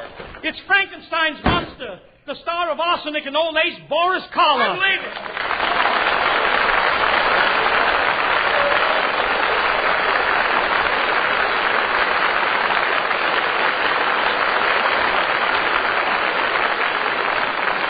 All right, boys. Come back. Come back, Union. Come back. Boris, it's amazing. Never in my life have I seen such a gruesome face. Tell me, do you always walk around with your makeup on? I have on no makeup. My mistake. Cantor, were you playing Santa Claus at Macy's yesterday? Why, yes. Well, where's my Didi doll? Funny, Boris Karloff, the horror man, wants a baby's toy? Where's my Didi doll? Oh, Boris, you must be kidding. What does a grown man like you want with a Didi doll? I'm tired of my yo-yo. I can imagine the kind of yo-yo he uses. A Jap on the end of a string.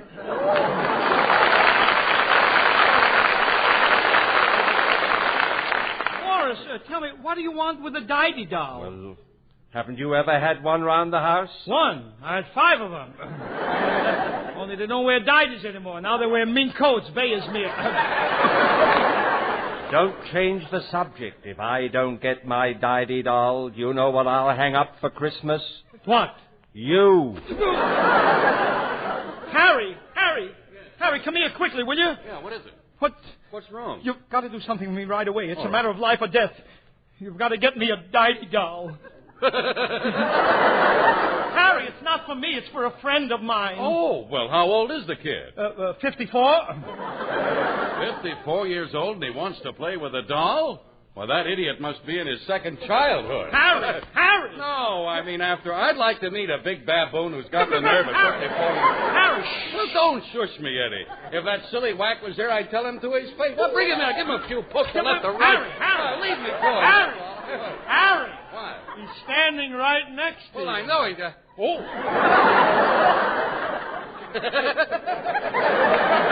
What are you laughing about? What's so funny? This guy's got a puss worse than Boris Karloff. I am Boris Karloff. Yeah, well, you... Oh! Did you want that doll with a pink Didi or a blue one, Mr. I don't care what kind of a Didi it has, just as long as it says, Mama. Just a minute. Are you the Boris Karloff that scares people? Yes, and what about it? Nothing. I'm one of the people. Harry, get him the doll. Yes, sir. Here, go ahead, Harry. Boris, Harry is scared to death of you, but I happen to know that you're a perfectly normal guy, a gentle father, a good husband, and one thing that Mr. Karloff, here's your Didi doll. You see? Now, you squeeze it and it'll say Mama. Okay. Mama! Cute, isn't it? That's strange. First Didi doll I've ever seen with a mustache. Look, fellas, if you're through playing with me, I'd like to take this tablecloth off and go home. All right. Go away, boys. I was about to ask you something, Boris. Oh, yes. Who, in your opinion, are the easiest people to frighten? Well, strangely enough, they're the people in our own profession. Now, take Jack Benny. All I have to do is to put on a makeup, leer at him, and he's frightened to death. I know an easier way. Take him to dinner and don't pick up the check. But,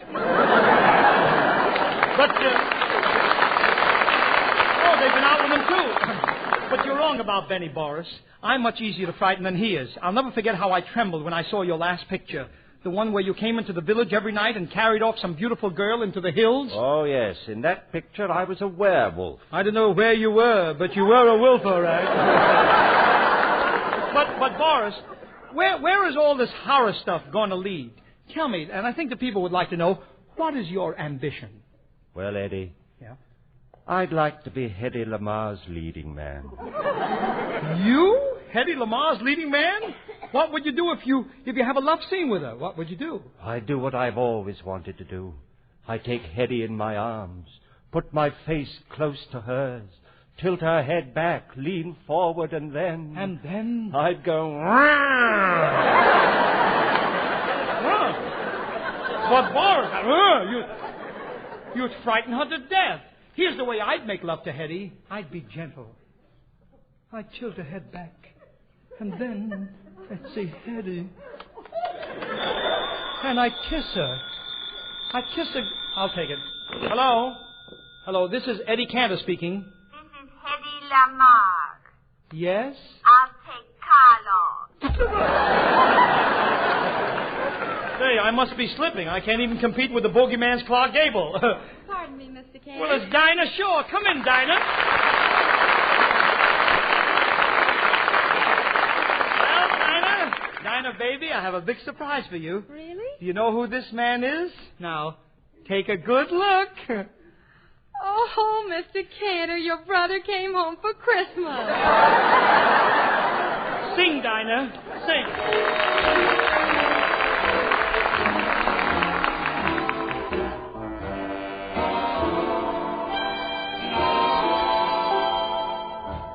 Never treats me sweet and gentle the way he should. I got it bad and that ain't good.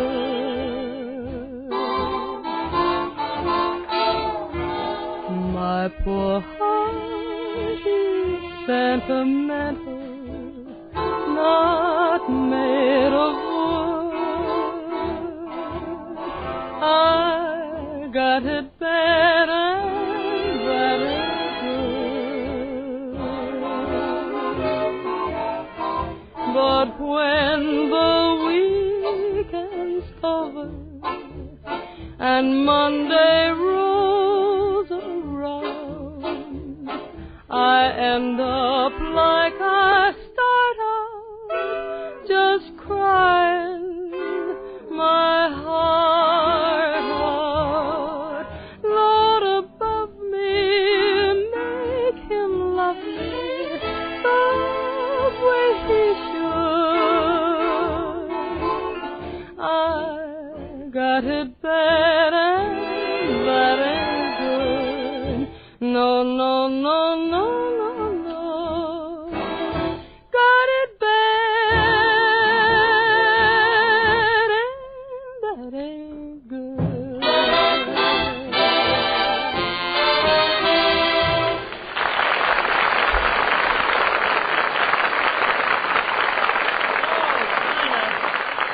Dinah Shore, that was perfectly grand. You bet it was, Dinah. And now, ladies and gentlemen... What did you think of it, Boris? Simply delightful. But then Miss Shore is my favorite radio singer. Oh, gee, thanks, Mr. Karloff.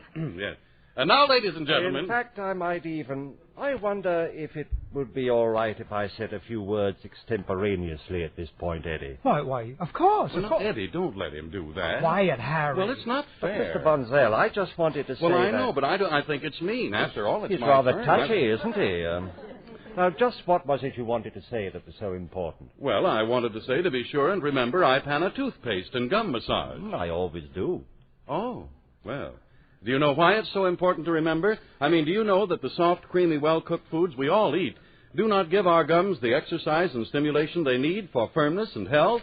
And that Ipana toothpaste is not only unsurpassed for cleaning and brightening teeth, but when used with massage is especially designed to help our gums to a healthier firmness? Why, of course I do. Oh.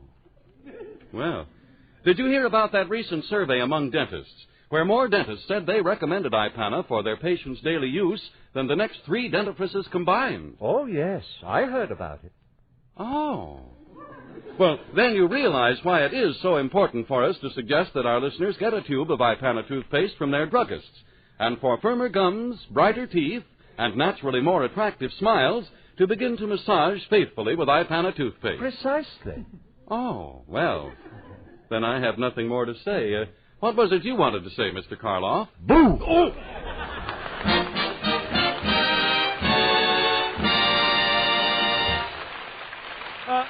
You know something, Boris? I can't get over your conduct here tonight. You're such a gentleman. Well, why should that amaze you, Eddie? Well, you of all people, Boris Karloff. In Frankenstein, you scared people silly. Gosh, honestly, when I saw you in that picture, a girl sitting next to me screamed and threw her arms around me. And what did you do? I saw the picture 5 times. Well, truthfully, Eddie, I haven't wanted those horror roles. I don't want to be a monster. You don't want to be a monster? Well, what would you like to be? A sweater boy. A sweater... Listen to Cuddles Karloff. Really, I would. I'd like to kiss girls like Ginger Rogers and Rita Hayworth. But, Boris, girls like that won't kiss anyone who's weird and gruesome? Oh, so you've tried it, too.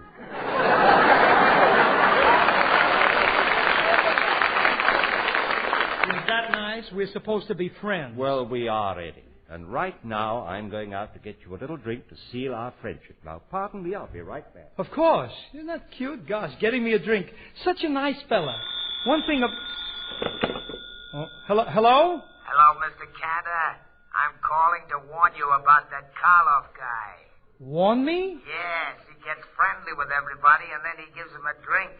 After that, you don't see them anymore. It's arsenic. Arsenic. Arsenic? Hello? Oh, my goodness. Oh. Well, Eddie, Cuddles Karloff is back, and with a little drink. For me? For you.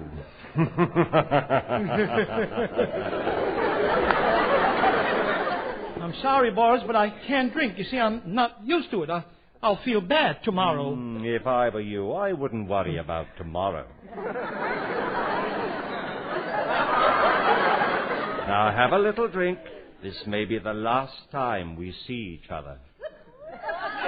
That's what I'm afraid of.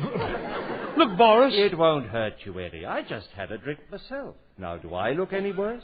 No, but you couldn't look any worse. Why, this stuff is good for you. I won't drink it. It'll put hair on your chest. I've already got a hair on my chest. Just one? On my chest, is there room for more? Please, Boris. Please. I won't take no for an answer. When I ask a man to drink, he drinks. Understand? Listen. If you're going to get tough about it... Yeah? So I'll drink? Very well, I'll pour. And when I've poured enough for you, say when. When? Give me a chance to get the cork out of the bottle. Now, I'll just pour you a short one. A short one? Don't you think that's enough? Please, for heaven's sakes. You want me to drink it or swim in it? Now, drink it. It's good for a fellow your age, Eddie. By the way, how old are you? Well, I would have been 36 on my next birthday. Boris, it's no use. I just can't drink this. Eddie, after going to the trouble of pouring, somebody's got to drink it. Well, somebody? You mean anybody? Oh, Harry. Yes? Harry Bonsell. Yes, Eddie, what is it?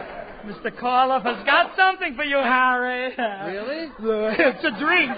Oh, a drink? Yeah, go for ahead. Me? For you.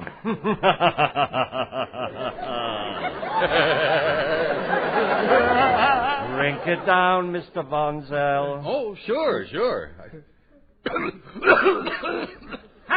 Harry, how does it taste? I don't know. I didn't drink it yet. I just smelled it. Well, here goes down the hatch.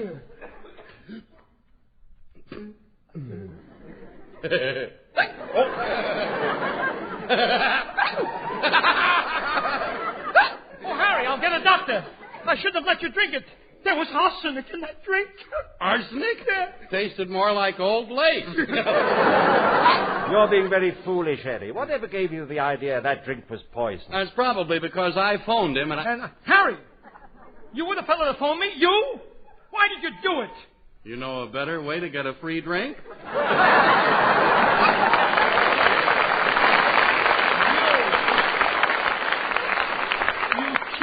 To think that you're so cheap you'd do a thing like that just to get a free drink out of me? Brandy, Eddie, brandy. I took the bottle out of your dressing room. What? Boris, you stole a bottle of brandy from me? Me? Eddie Cantor? I suppose you know what that means. I do, Eddie. And here you are. Thank you. Call again.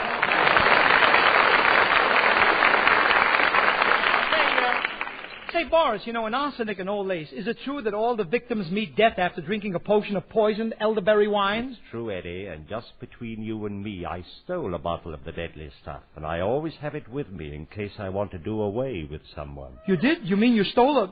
I did, and here's the bottle. Now take a sniff. It smells very nice. Wait, I'll pull out the cork. Stand back. There's a terrific head on it. It is, huh? How do you do? The Bad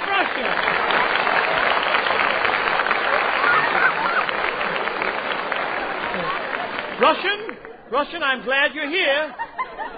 Russian, I want you to know that standing before you is the famous creation of Frankenstein, the cruelest creature on the face of the earth, the monster without a brain. Eddie Cantor, this is Adolf.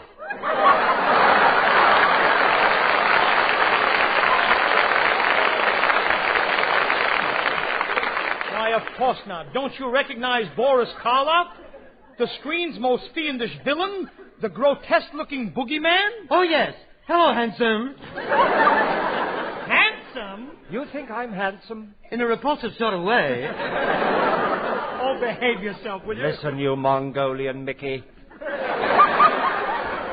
One more insult from you and I'll strangle you. How would you like to be a corpse? Is there any future in it? Russian, you don't realize who you're talking to. This is Karloff. When you go to the movies, he makes your blood run cold, sends chills and shivers up your spine. He's a cooling system. No, he plays in horror pictures. That's right, Russian. I play weird, sinister roles. I can make your hair stand up. Can you make it sit down? Boris, tell him about some of the pictures that you've made. Well, in one picture, I had to sit in a dark tomb day and night. Nothing but cobwebs on the wall and bats flying around. Russian, did you ever see a bat? See one? I married one. She was ugly? Yes, but I didn't know it until the honeymoon. Why not? I married her during a blackout. Oh, you must have made a lovely couple. Ah, yes. Once we played together in a horror picture. And what was the name of it? Arsenic and Old Borscht. I played the Old Borscht. But, Russian, how could you play in a horror picture? You don't look so bad. Ah, silly boy. I thought I'm so ugly that this morning when I looked into the mirror... Yes? My face broke. Oh, stop it. But I was a beautiful baby. When I was 3 weeks old, I got my first tooth. And when did you get your second tooth? You're supposed to have two of them. Russia, you mean to say you've only got one tooth? How can you eat meat? Working for you, who can buy meat?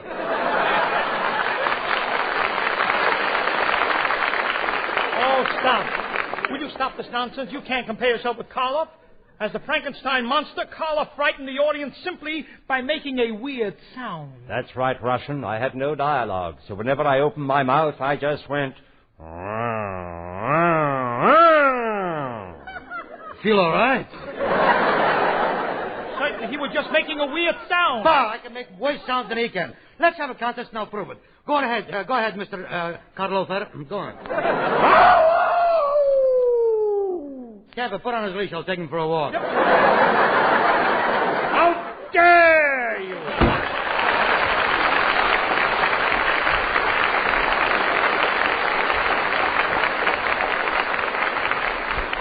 You have insulted Boris Karloff, one of the nicest gentlemen I've ever known.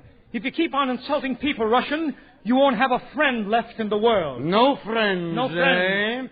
Do you know Mr. District Attorney? Yes. You can get me a parole. Parole? Are you in prison? Am I working for you? Of course. People, am I in prison? Don't encourage him. You Bialystok baboon. You're giving the audience the impression that I do not pay my people. Tell them what I pay you. Tell everybody what I pay you. Well, for the first 2 weeks, I get nothing. But for the next 13, yes, I still get nothing. It's not much, but it's steady. Yep.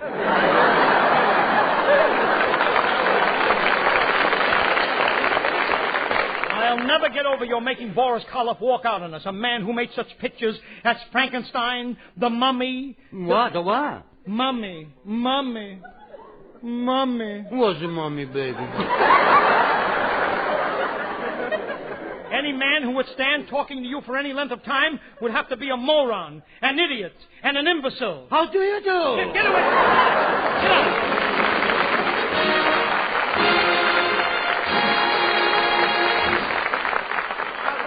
All right, I guess you folks is all through now, so pick up your traps and move along. Now, wait a second. I can't wait for nothing. I'm the janitor here, and the boss says, George, he says, my name is George. George, he says, clean up Studio 8H as soon as them folks is through in there. Yeah, but look, George. And don't take no back talk from none of them, he says. Yeah, but look, I'm Eddie Cantor. Oh, sure. And I'm the Mad Russian. How dare you? Hey, what is this? Now, look, George, this is the Eddie Cantor program. That Dinah Shore is over there. I'm Harry Von Zell. Well, I'm pleased to meet you, Mr. Von Zell. I've heard you say some mighty helpful things on this program of yours. Well, thanks, George. Yes, sir. And if you've got anything to say now, you go right ahead. I'm in no hurry. And I'll see that these other folks don't interrupt you. Well, thanks again, yes. Well, if what we have to say is helpful to you, ladies and gentlemen, it's well worth the few seconds it takes to do it. Many of you can benefit, for example, by learning about Sal Hepatica. To know that whenever you need a laxative, Sal Hepatica brings gentle, speedy relief, usually within an hour.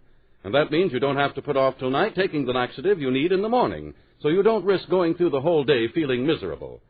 Sal Hepatica has another advantage, too. Sal Hepatica also helps counteract excess gastric acidity, helps turn a sour stomach sweet again. So get a bottle from your druggists tomorrow. And whenever you need a laxative, morning, noon, or night, see how much faster you feel better when you take gentle, speedy Sal Hepatica.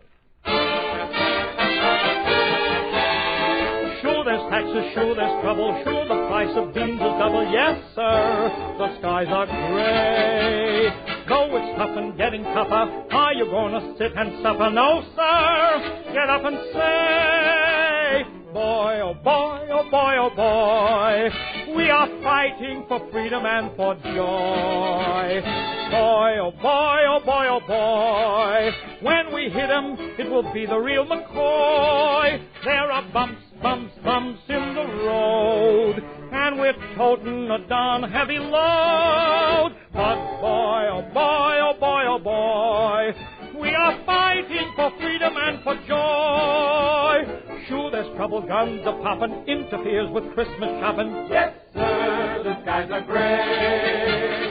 We know life is what we make it. Are we gonna sit and take it? No, sir, get up and say, boy, oh boy, oh boy, oh boy, got a country that nothing can destroy. Oh boy, oh boy, oh boy, oh boy, here's a country a fellow can enjoy, with the whole world going to pot.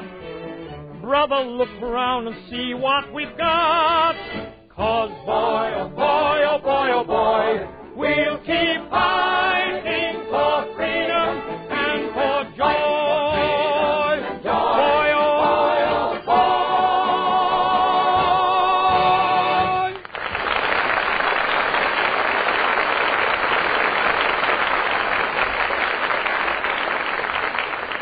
Thank you, Boris Karloff, for being our guest tonight. And next week, ladies and gentlemen, Christmas Eve, the Bristol Myers Company, sponsors of Time to Smile, and Mr. District Attorney are giving their time to the American Red Cross.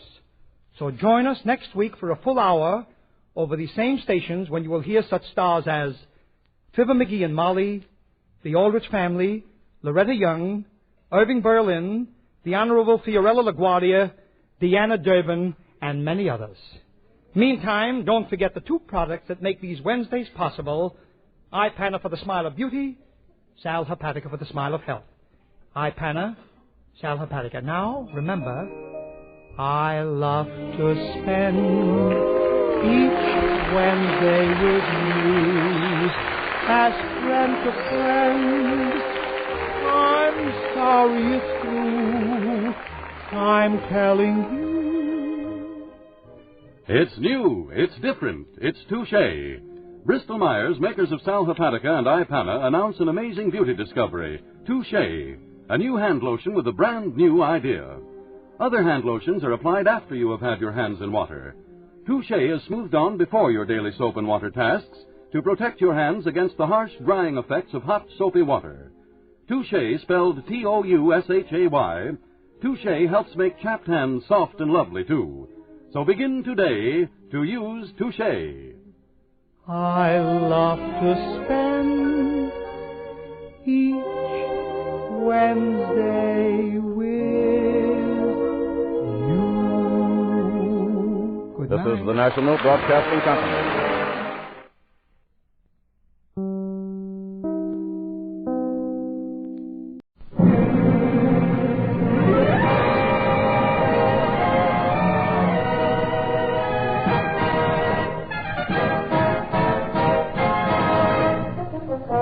I sustain the wings.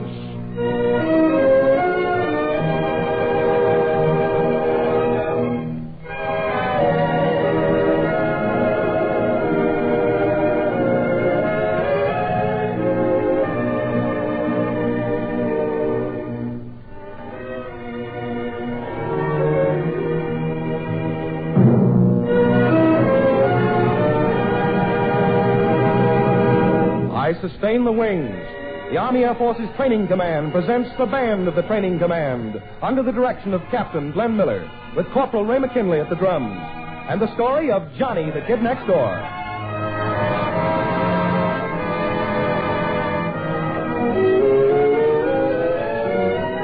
And now, Captain Glenn Miller.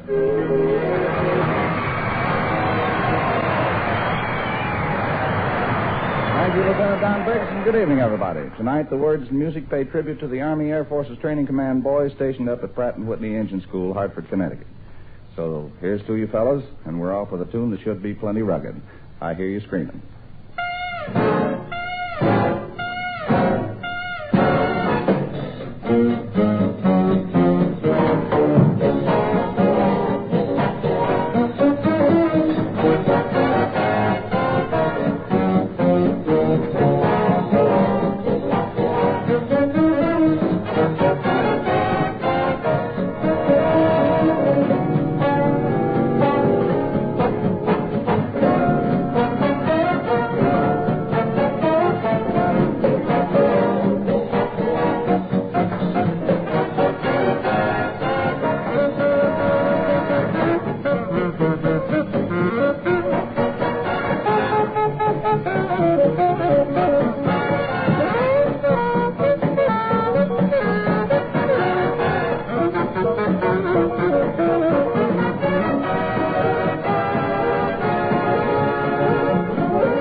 Now it's medley time, folks. A serenade for the mothers, wives, and sweethearts of the officers and enlisted men at the Pratt & Whitney Engine Training School.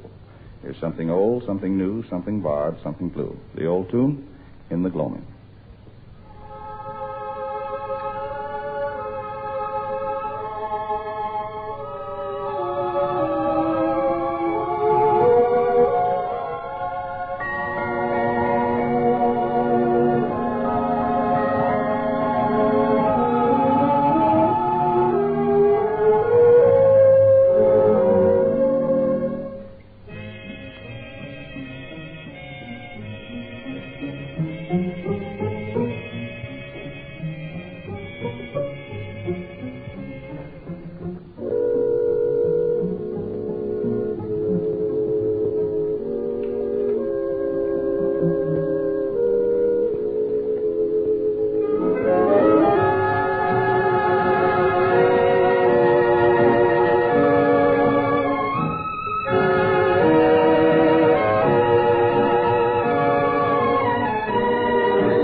Something new PFC Johnny Desmond sings? For the first time, I'm falling in love, and in no time at all, this one here near me feeling is so new to me.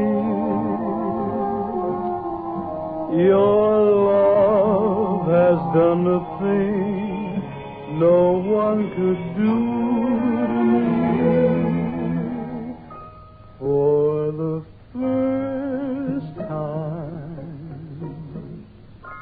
I know that it's real, and if you feel that way too, then the first time will be the last time. I'll go right on loving you.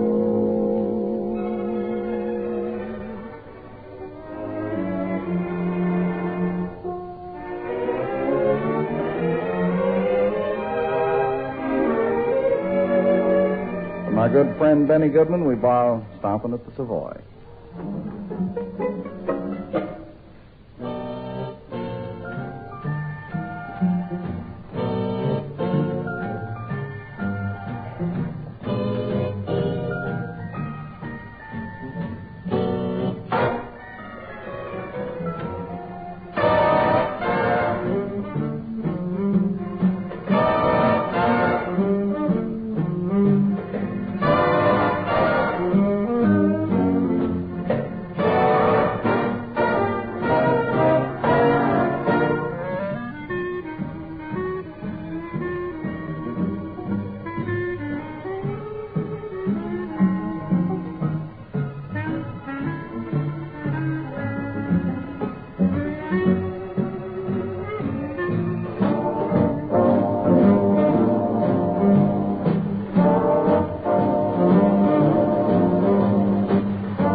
Last time medley, something bluer than blue, deep purple.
15, 16, 17, 18, 19, 20. That's all of them.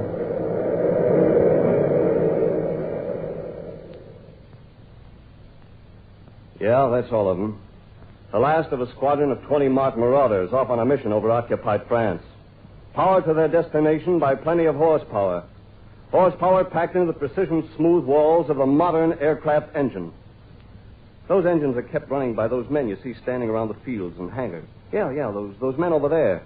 Those soldiers in coveralls with the grease-stained faces and weary eyes watching anxiously after the planes.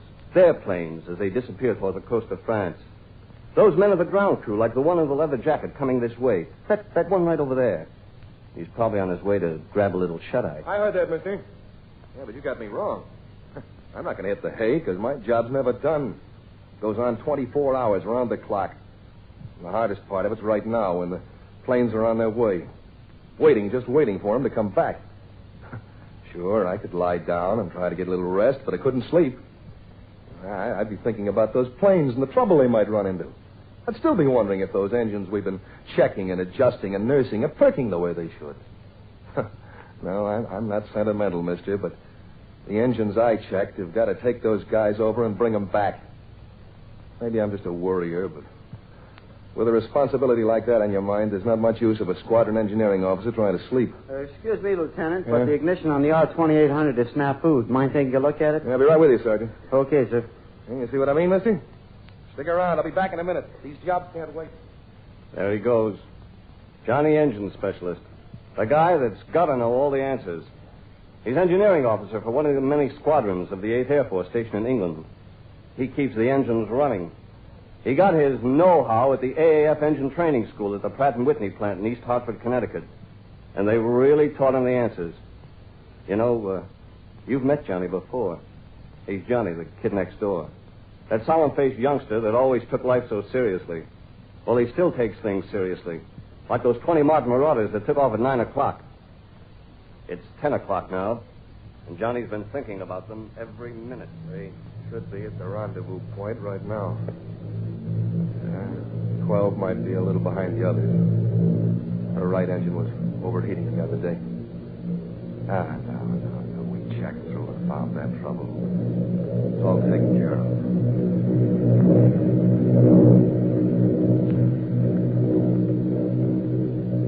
11 o'clock.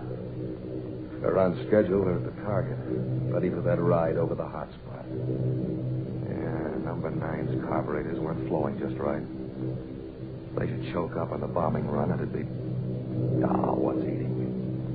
We had those carburetors on the flow bench, and they were 100% okay when we got through.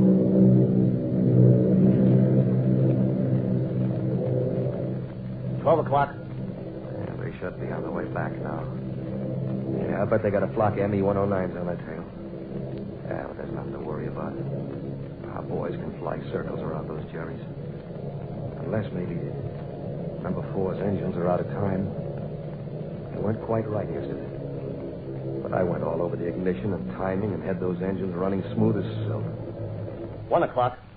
Hey, mister, you seen anything of those B-26s yet? No. Are they due? They're overdue. Believe me, mister, it's plenty tough waiting for those planes to get back. Well, I've babied those engines along. I've taken them apart and put them back together again. I know every one of their 10,000-odd parts and can tell you if there's anything wrong with them. I've learned to love those engines like they were human. They're almost part of me. I know they're okay, but it kind of gets you just standing there waiting, wondering if those planes and their crews are going to make it back here to the field, and knowing all the time there's nothing I can do to hurry them up. Sort of like being on a... Hey, here comes something. Yeah, those are P-38s. Hey, wait a minute. Our babies are right behind them. Yeah, there's number 1. Hey, look at them come. Number 2. There's 3, 4, 5.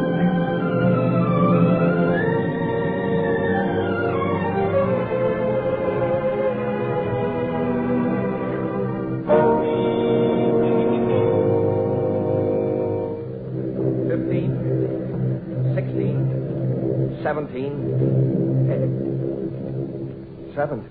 Yeah, but 20 planes took off on that mission, and only 17 came back. 3 of our aircraft are missing. Yeah, 3 of our planes are missing. I wonder what happened. The engines are... Oh, no. Those engines were okay. I checked every one of them myself. I gotta stop worrying. I can't wish them home. Hey, look. Look! They're coming in, mister. They're coming in. That's number 18. 19. 20.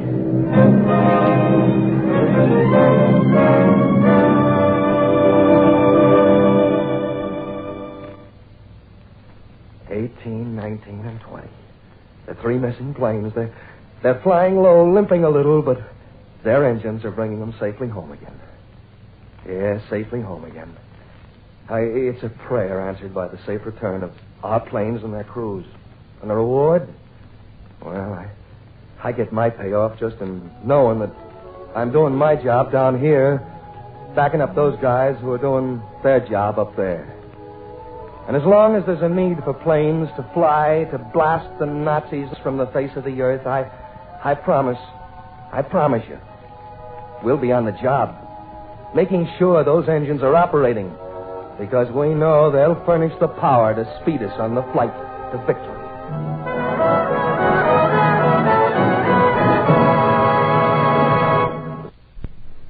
Special orders read, go west, young man. So PFC Johnny Desmond hitches a ride with the band and sings Santa Fe Trail.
When the moon is beaming brightly along the Santa Fe Trail, stardust scattered all along the highway on a rainbow-colored skyway along the Santa Fe Trail. Beside you, I'm riding every hill and dale while shadows hide me. Just like a pretty purple veil, thereby hangs a tale I found you, and the mountains that surround me are the walls I built around you along the Santa Fe Trail.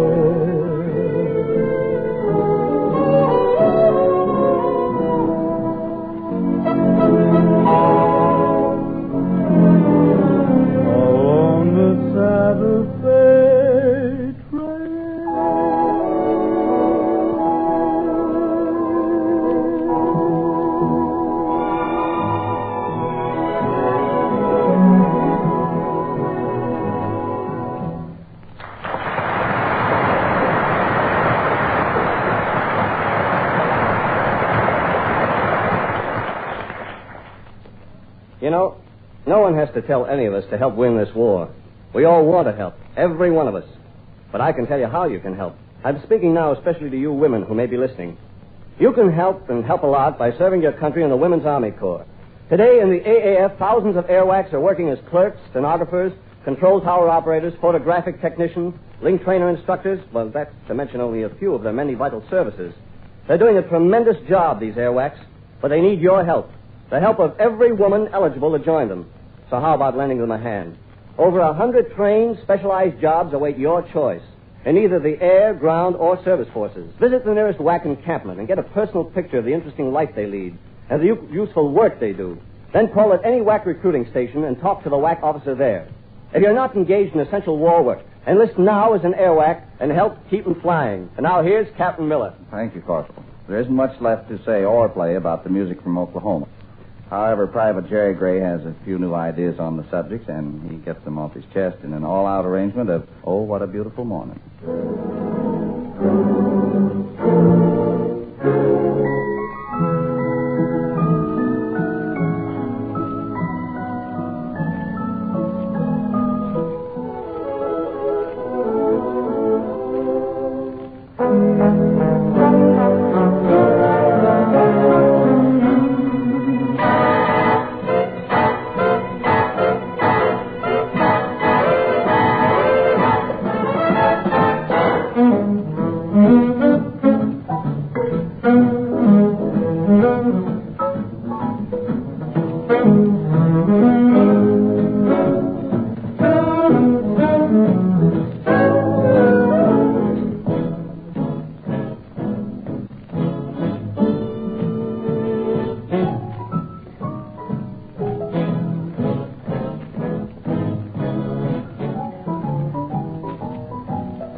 though just in memory, share the laughter of the folks I love as they trim the Christmas tree. I'll be home in spirit, my dreams will light my way. In my favorite chair, I'll be right there, even though I'm miles away. I'll join the Christmas carols singing like I used to do. And when the steeple bells start ringing, I'll be playing too. I'll be home for Christmas to spend the holiday. And when dawn breaks through with skies of blue, I'll be coming home to stay.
Dashing through the snow in a one-horse open sleigh, o'er the fields we go, laughing all the way.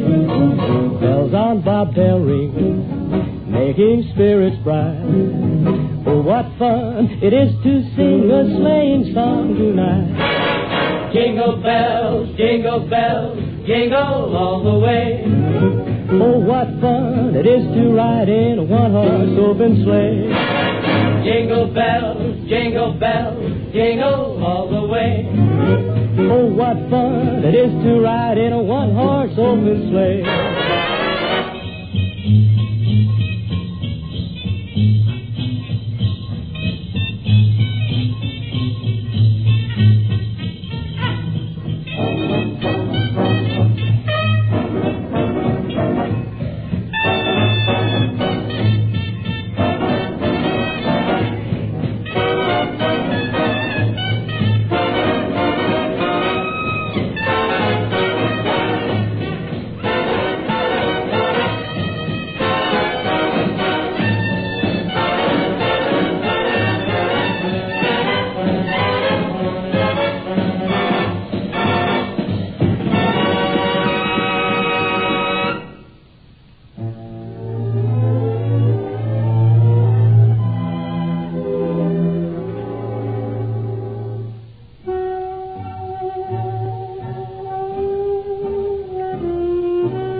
And that's all for now, folks. Speaking for the band of the training command, thanks to all you for listening and for your swell letters. You guys and gals in the service, let us know your favorite tunes, because this program is dedicated to you.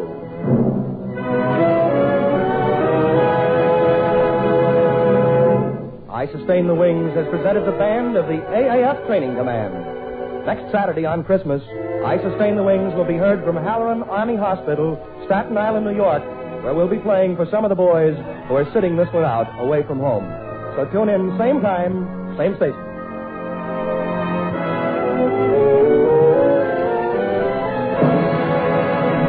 The program is produced and written entirely by soldiers of the Army Air Forces and came to you from New York City.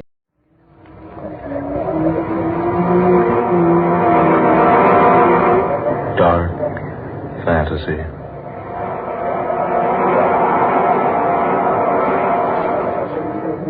Men call me mad.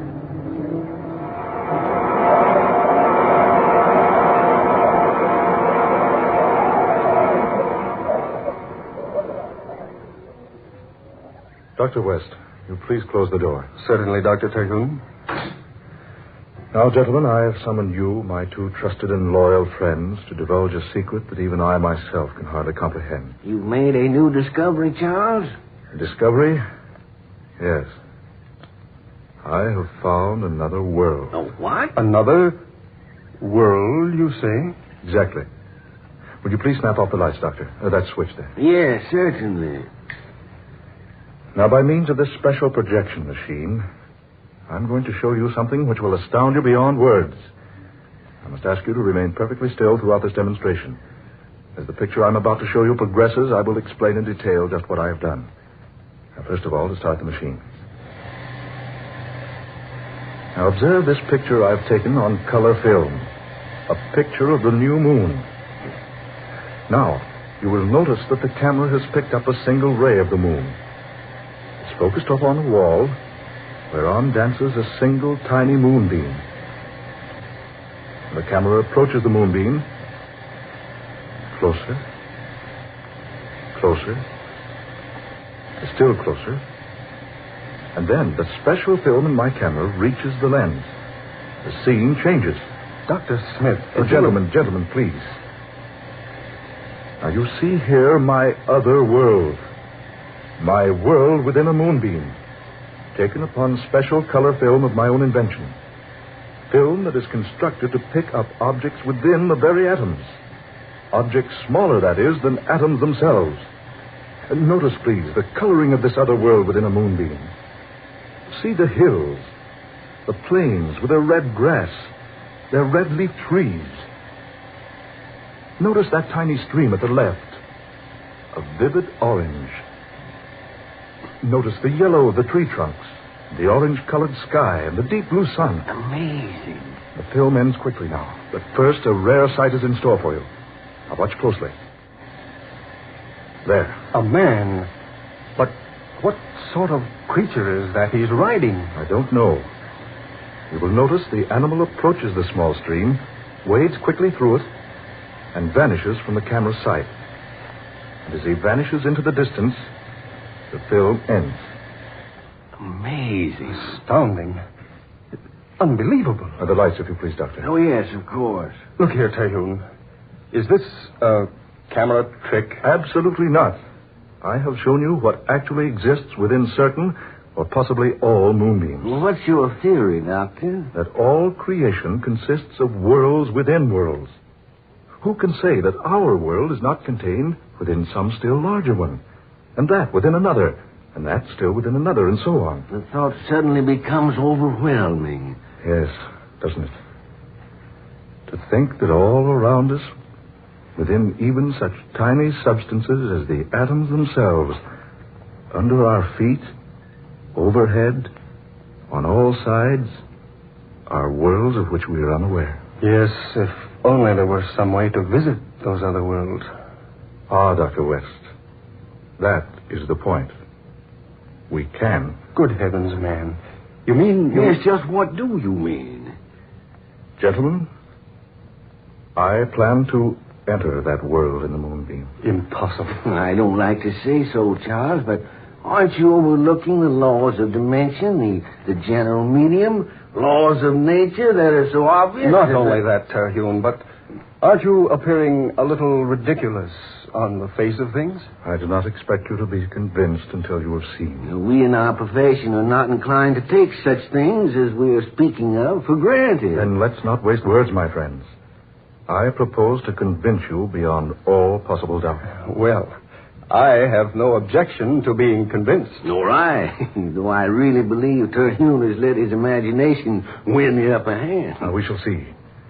Now, here, gentlemen, on this table, you see what looks like an Eskimo igloo, made of crystal clear glass with an opening at one side at the base, much like an entrance to an igloo or tent. Yes, it's about 10 inches high and about 8 inches in diameter. Now, when we extinguish the lights here in this room, and when that curtain is drawn from the window over there, the moonbeam in question will be centered directly through that little glass case. You want us to assist you? Exactly. But what do you intend to do? Well, I have here a number of small capsules filled with a potion whose base consists mostly of radium. What is this preparation? A substance which will cause animal matter to decrease itself many millions of times. In other words, you think it'll make you become smaller. Precisely. But small enough to enter the realm of a single atom? I hope so. Well, have you tried this concoction? Only on animals.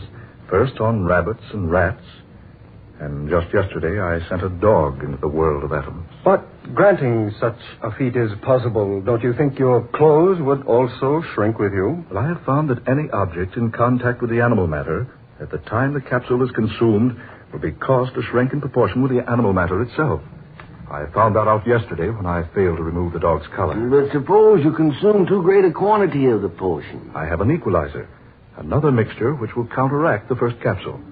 By taking particular amounts of it, I can stop the reaction of the capsule, and then, having stopped it by taking another dose of the stabilizer or equalizer, I can increase my size again. This is all very extraordinary. I plan to be gone quite some time. I'm asking you two to watch over this little glass case for a 4-day period. You can count on me, And on me. Good. Now I shall take a capsule. I will begin to grow almost immediately. I've reached about 2 feet in height. I want you, Dr. Smith, to bend down to the floor and pick me up and place me on this table here, beside this little glass case, putting me directly in front of the opening or door of the case. Is that clear? Quite, yeah. Good. Gentlemen, my hand. Good luck, Charles. Smith? We'll follow your instructions carefully, Doctor. Good. I knew I could count on you two. Now the capsule.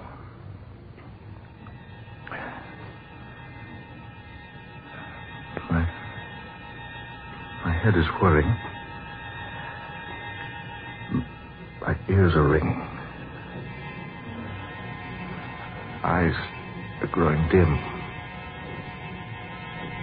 I have a sensation of emptiness in the pit of my stomach.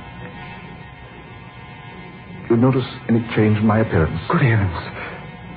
He's lost a foot in height. Why, you're growing smaller, Terhune. You are, man. You're actually growing smaller. He's 2 feet smaller now. I hope I regain my eyesight before I become too small. Are my clothes diminishing too? Yes, quite. I cannot describe my sensations. I feel a strange weakness. My senses seem to be deserting me.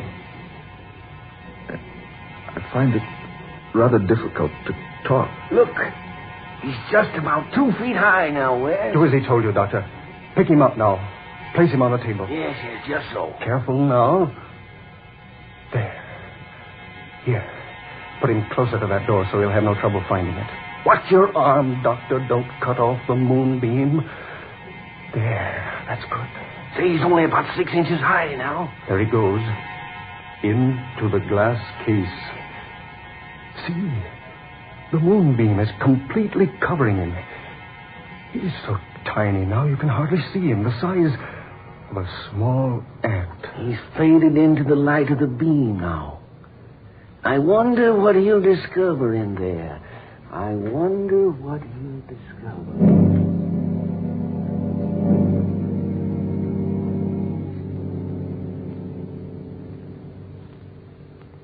At last, I'm here in another world. Such a strange place. Similar to the place I came from, yet different. Trees, yet with leaves of brilliant scarlet and yellow bark. The grass, also scarlet. An orange-colored sky overhead. A sun of dazzling blue. And the water in the little stream over there. Not blue, but orange. Yes, the colors, all different. But everything else correspondingly the same. Why do you speak so strangely? Oh, I beg your pardon. I thought I was alone. You must be a foreigner. Otherwise you'd know you're in the king's gardens, and they're quite private. I'm so sorry. Yes, I am a foreigner. If you'll forgive me, I'll leave at once. Oh, no, please. It is our custom to treat foreigners in a friendly manner, and so I bid you welcome. I am the Princess Elena. A princess? Yes. Daughter of King Londelier. Surely you've heard of me. No, Princess, I've not. But surely. My father rules the world with kindness and justice, and everyone knows him for his goodness. Princess, will it frighten you if I tell you something. Something most strange. I think not, sir. For you yourself are most strange. Your clothing, the colors, not in the least ordinary. And your features are so different.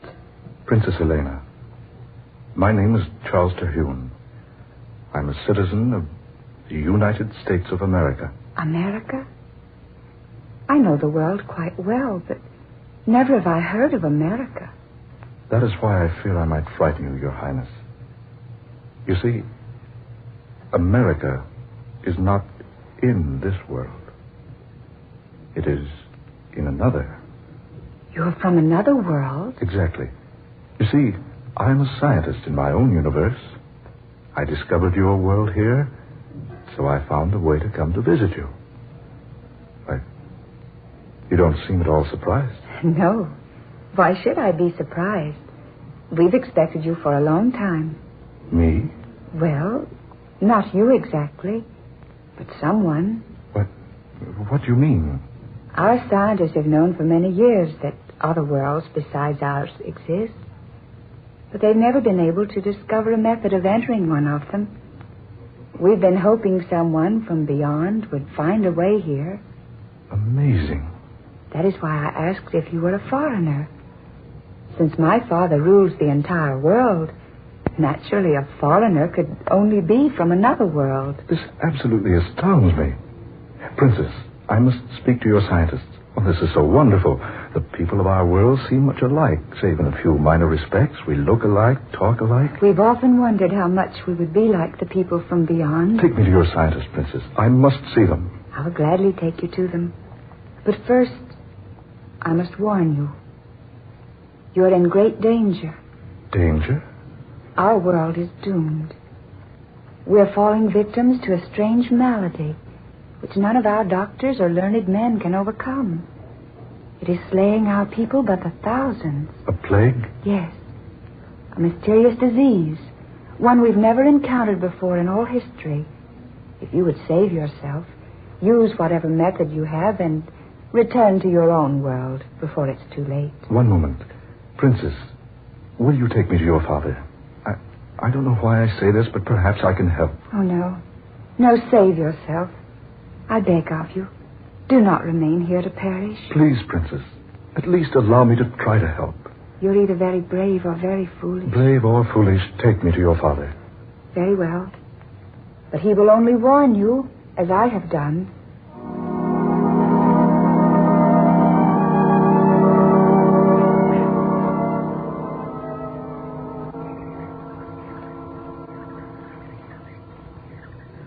That, Your Majesty, is how I found your world and the way to enter it. It's interesting. At one time I would have said amazing. But with our discoveries of other worlds around us, it's now only interesting. I've warned Dr. Terhune to return to his own universe before he falls victim to the plague. Yes, my son, you must. But I would like to help. I'm a doctor where I came from. Perhaps I could do something. I fear it is useless. Our most brilliant physicians are powerless to even make a diagnosis. Much less a cure. But I have a knowledge from another world, Your Majesty. That's true, Father. He found a way of reaching us, while we here have been unable to reach the other places beyond. Yes, daughter. You reason wisely. Please, Your Majesty, permit me to see some of the victims. I can't return home until I've at least made an attempt to help you. Very well. As you wish. Come with me. My son lies dying in a room above. I will permit you to examine him.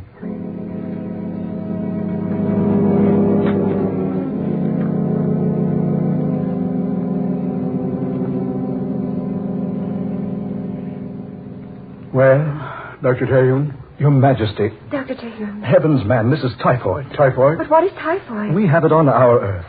Well, tell us, do you know the cure? Yes, Your Majesty, I do. Take me to your nearest medical laboratory. We must prepare a serum, huge quantities of it. We must send it to all parts of the world immediately if we're to save your people.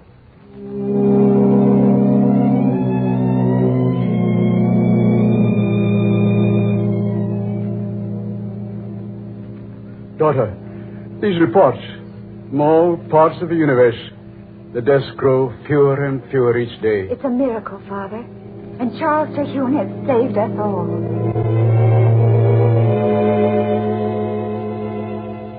There have been no typhoid deaths now for 3 days.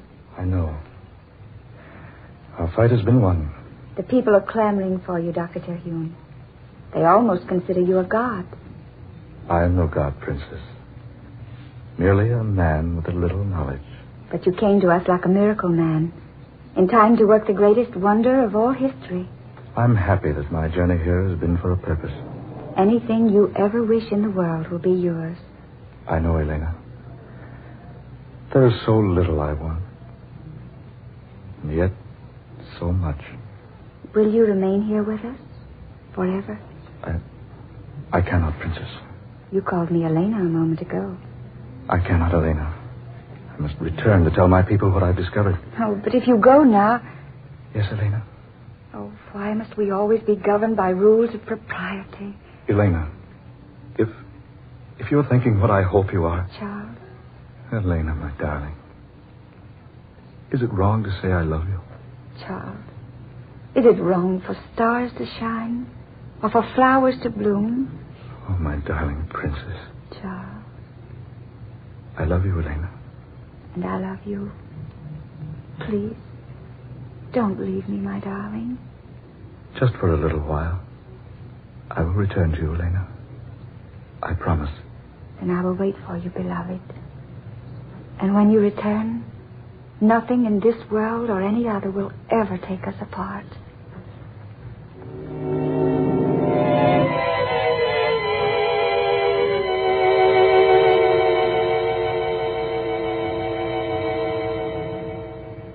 It's past his time, almost 4 days. Look, a moment there in the moonbeam, see? No, Yes, look.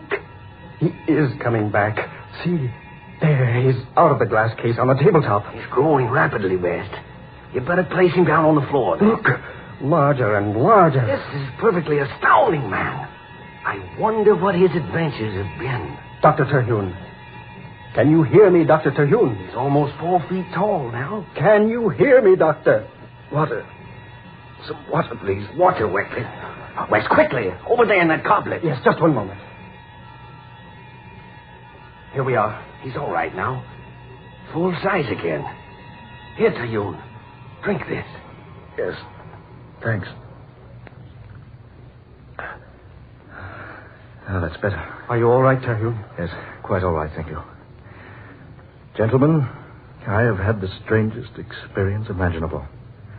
I have visited a world that's amazing and wonderful. Tell us about it. Yes, I will. When I became small enough to enter the moonbeam, I found myself in the exact spot you two saw in the picture I displayed for you. I did not know which way to go, naturally, but after a moment I heard someone speak to me.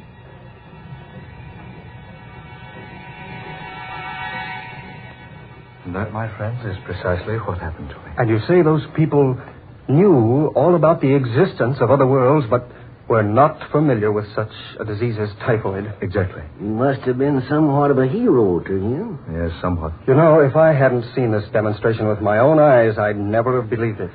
Well, Dr. West, even though I was the one who experienced it, I'm still wondering if it actually happened. Then it happened all right. Yes, we saw you grow small right before our eyes.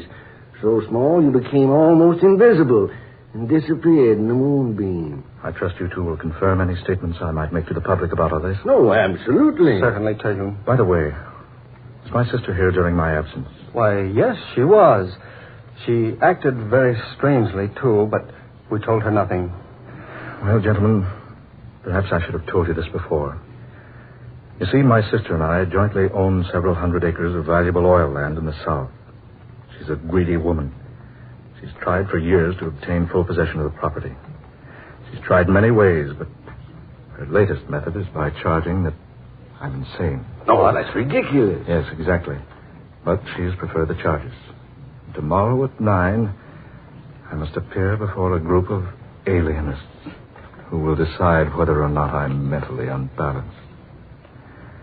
That is why I had to make my experiment before tomorrow.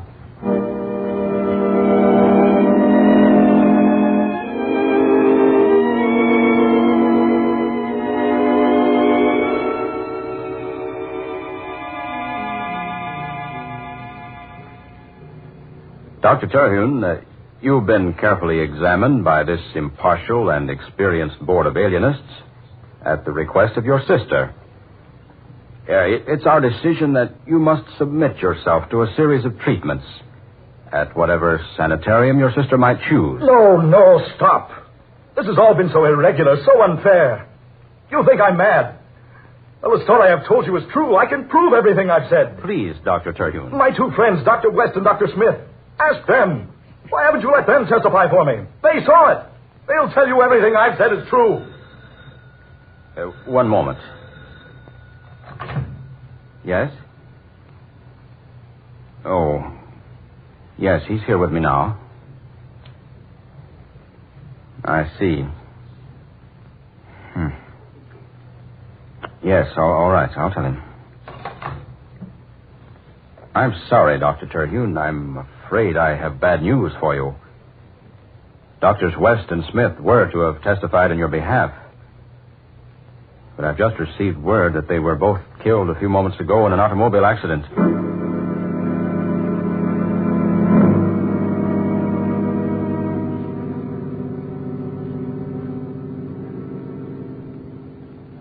And that was the verdict.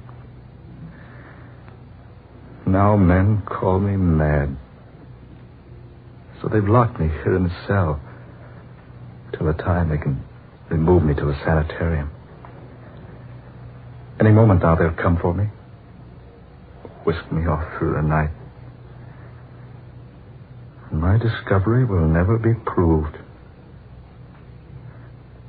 People will laugh for a while, speak of the mad Dr. Terhune. And then they will forget. And for me, no escape. Charles, my darling. Elena. No escape. No escape. Oh, what a stupid fool I am. The moonbeam, of course. The moonbeam.